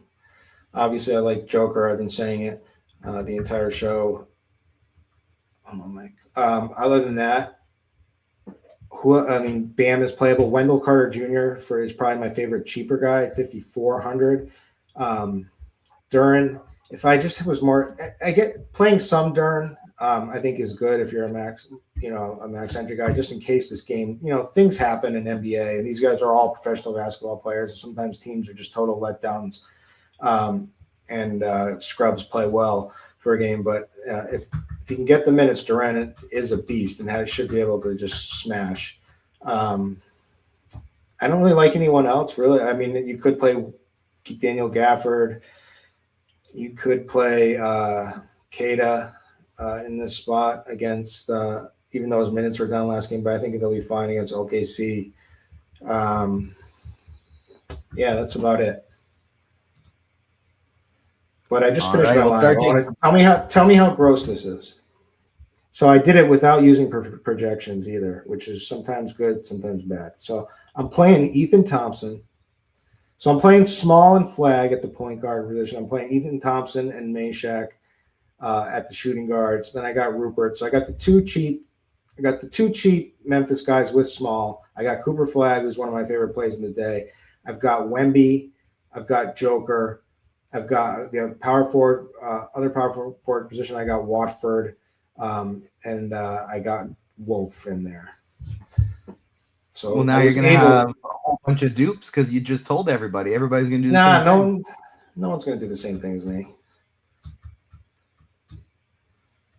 I'm going to be honest. Come on. Paper. I can't absorb it based on hearing, and so I don't actually remember what it is. The ADHD got the best of me, but I didn't hear anything I didn't like. I thought it was fine. Yeah. I thought it was good, better than fine. But you didn't hear a player that was like, "Oh no, I can't play that guy." Exactly. The one I'd worry most about would be Ethan Thompson, but I mean, Ethan I'm Thompson. playing him in my MME too, so definitely can't place too much judgment on that one. Let's start hitting some questions. I'll go to the RotoGrinders live stream Discord chat first. I will go to the YouTube chat second. First question I have is for you, and that's who you feeling in your plums. Who's breaking the slate today?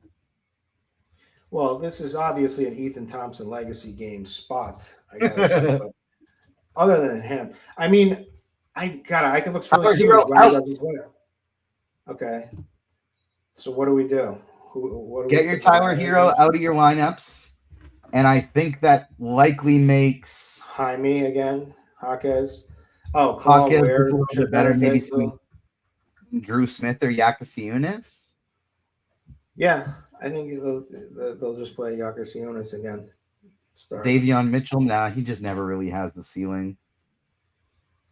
I don't know if that really makes me want to get to anybody on Miami. It just makes me want to take out Hero. That's kind of how I feel about it. Yeah, good, because I don't have anyone on Miami.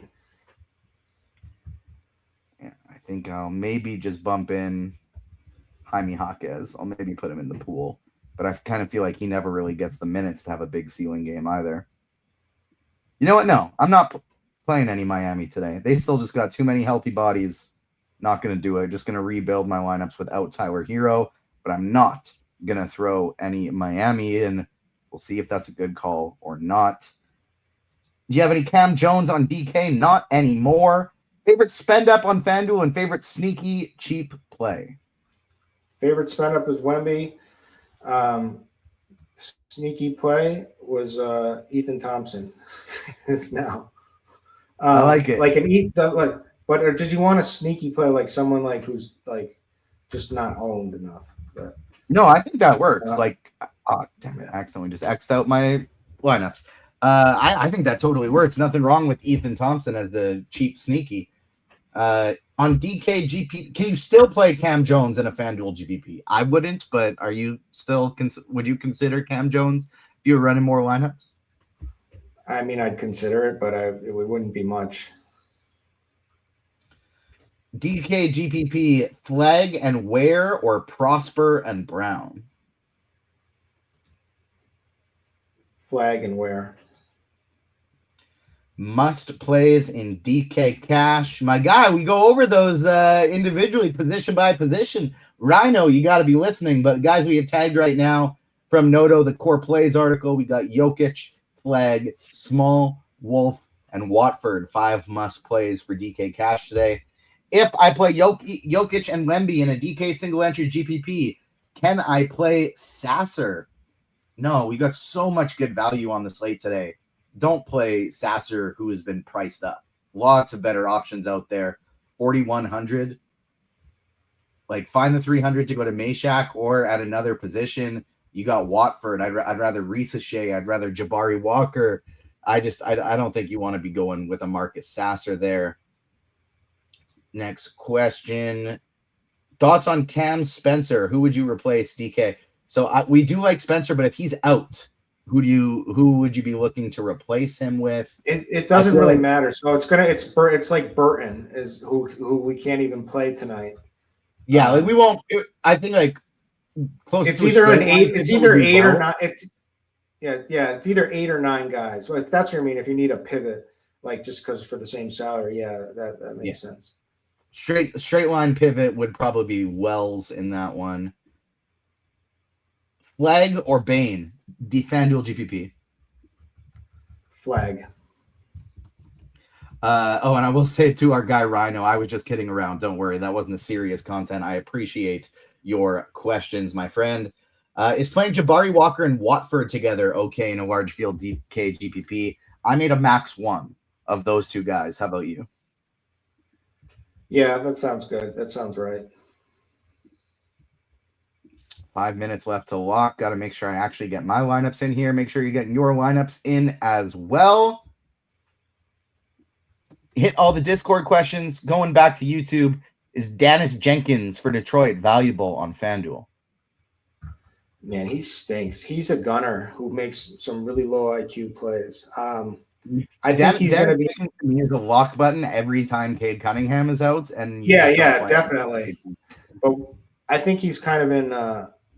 Well, they may blow him out, and he may get blowout run, but I think he's kind of in the bad favor right now after last game. But I mean, there's worse plays, but I wouldn't play him tonight. Right, got my lineups in. We are good to go. Wemby and Flag or Jokic and Fox?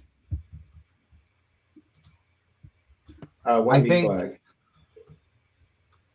That, like, hopefully you get the Wemby news before that Dallas game starts, but that's kind of an ideal 2v2 to go, if Wemby's out, Jokic and Fox, absolutely perfect 2v2 switch. Thoughts on Sasser? Not a fan of him today. Utility spot, you want Nembhard or Jaquez? I got to go Jaquez. Yeah, I like Jaquez there as well. Is Tyler Hero out? Yes, he is.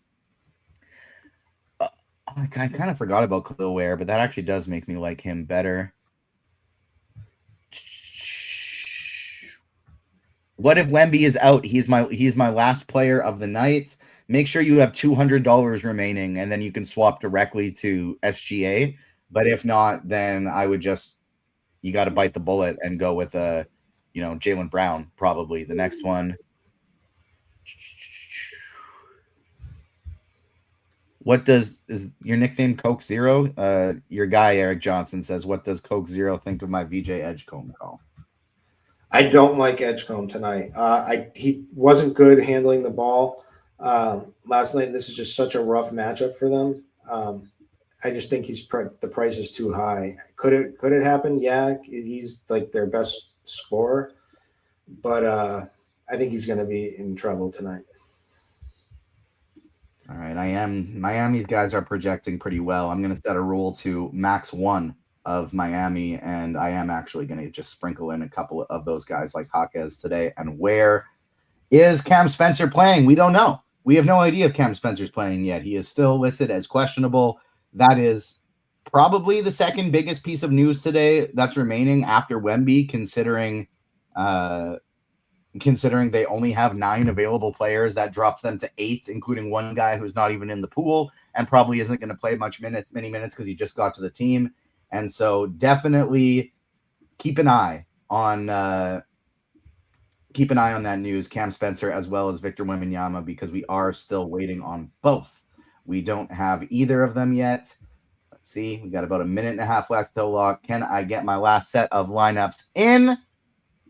Let's hope. FanDuel, what are your thoughts on VJ Edgecombe? Just talked about him, but they could also go Suggs, Castle, or Nickeil Alexander-Walker. I think my favorites of that group are Castle or Nickeil Alexander-Walker, so I'll ask of those two.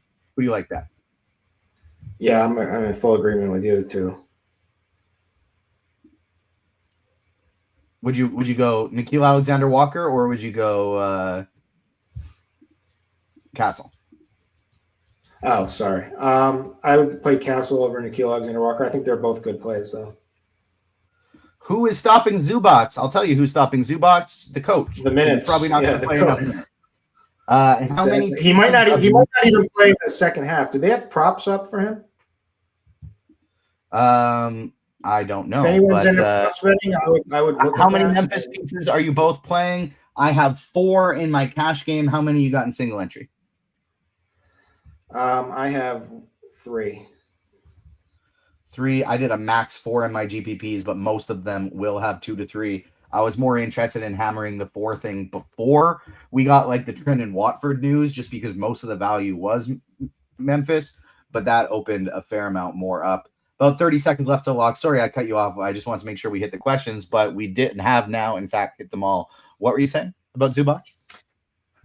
He might not even play second half. That's what they're known to do, the Carlisle. So that like if like a book hung props that look like normal, like he's playing like a decently full game, then hammer the under on those.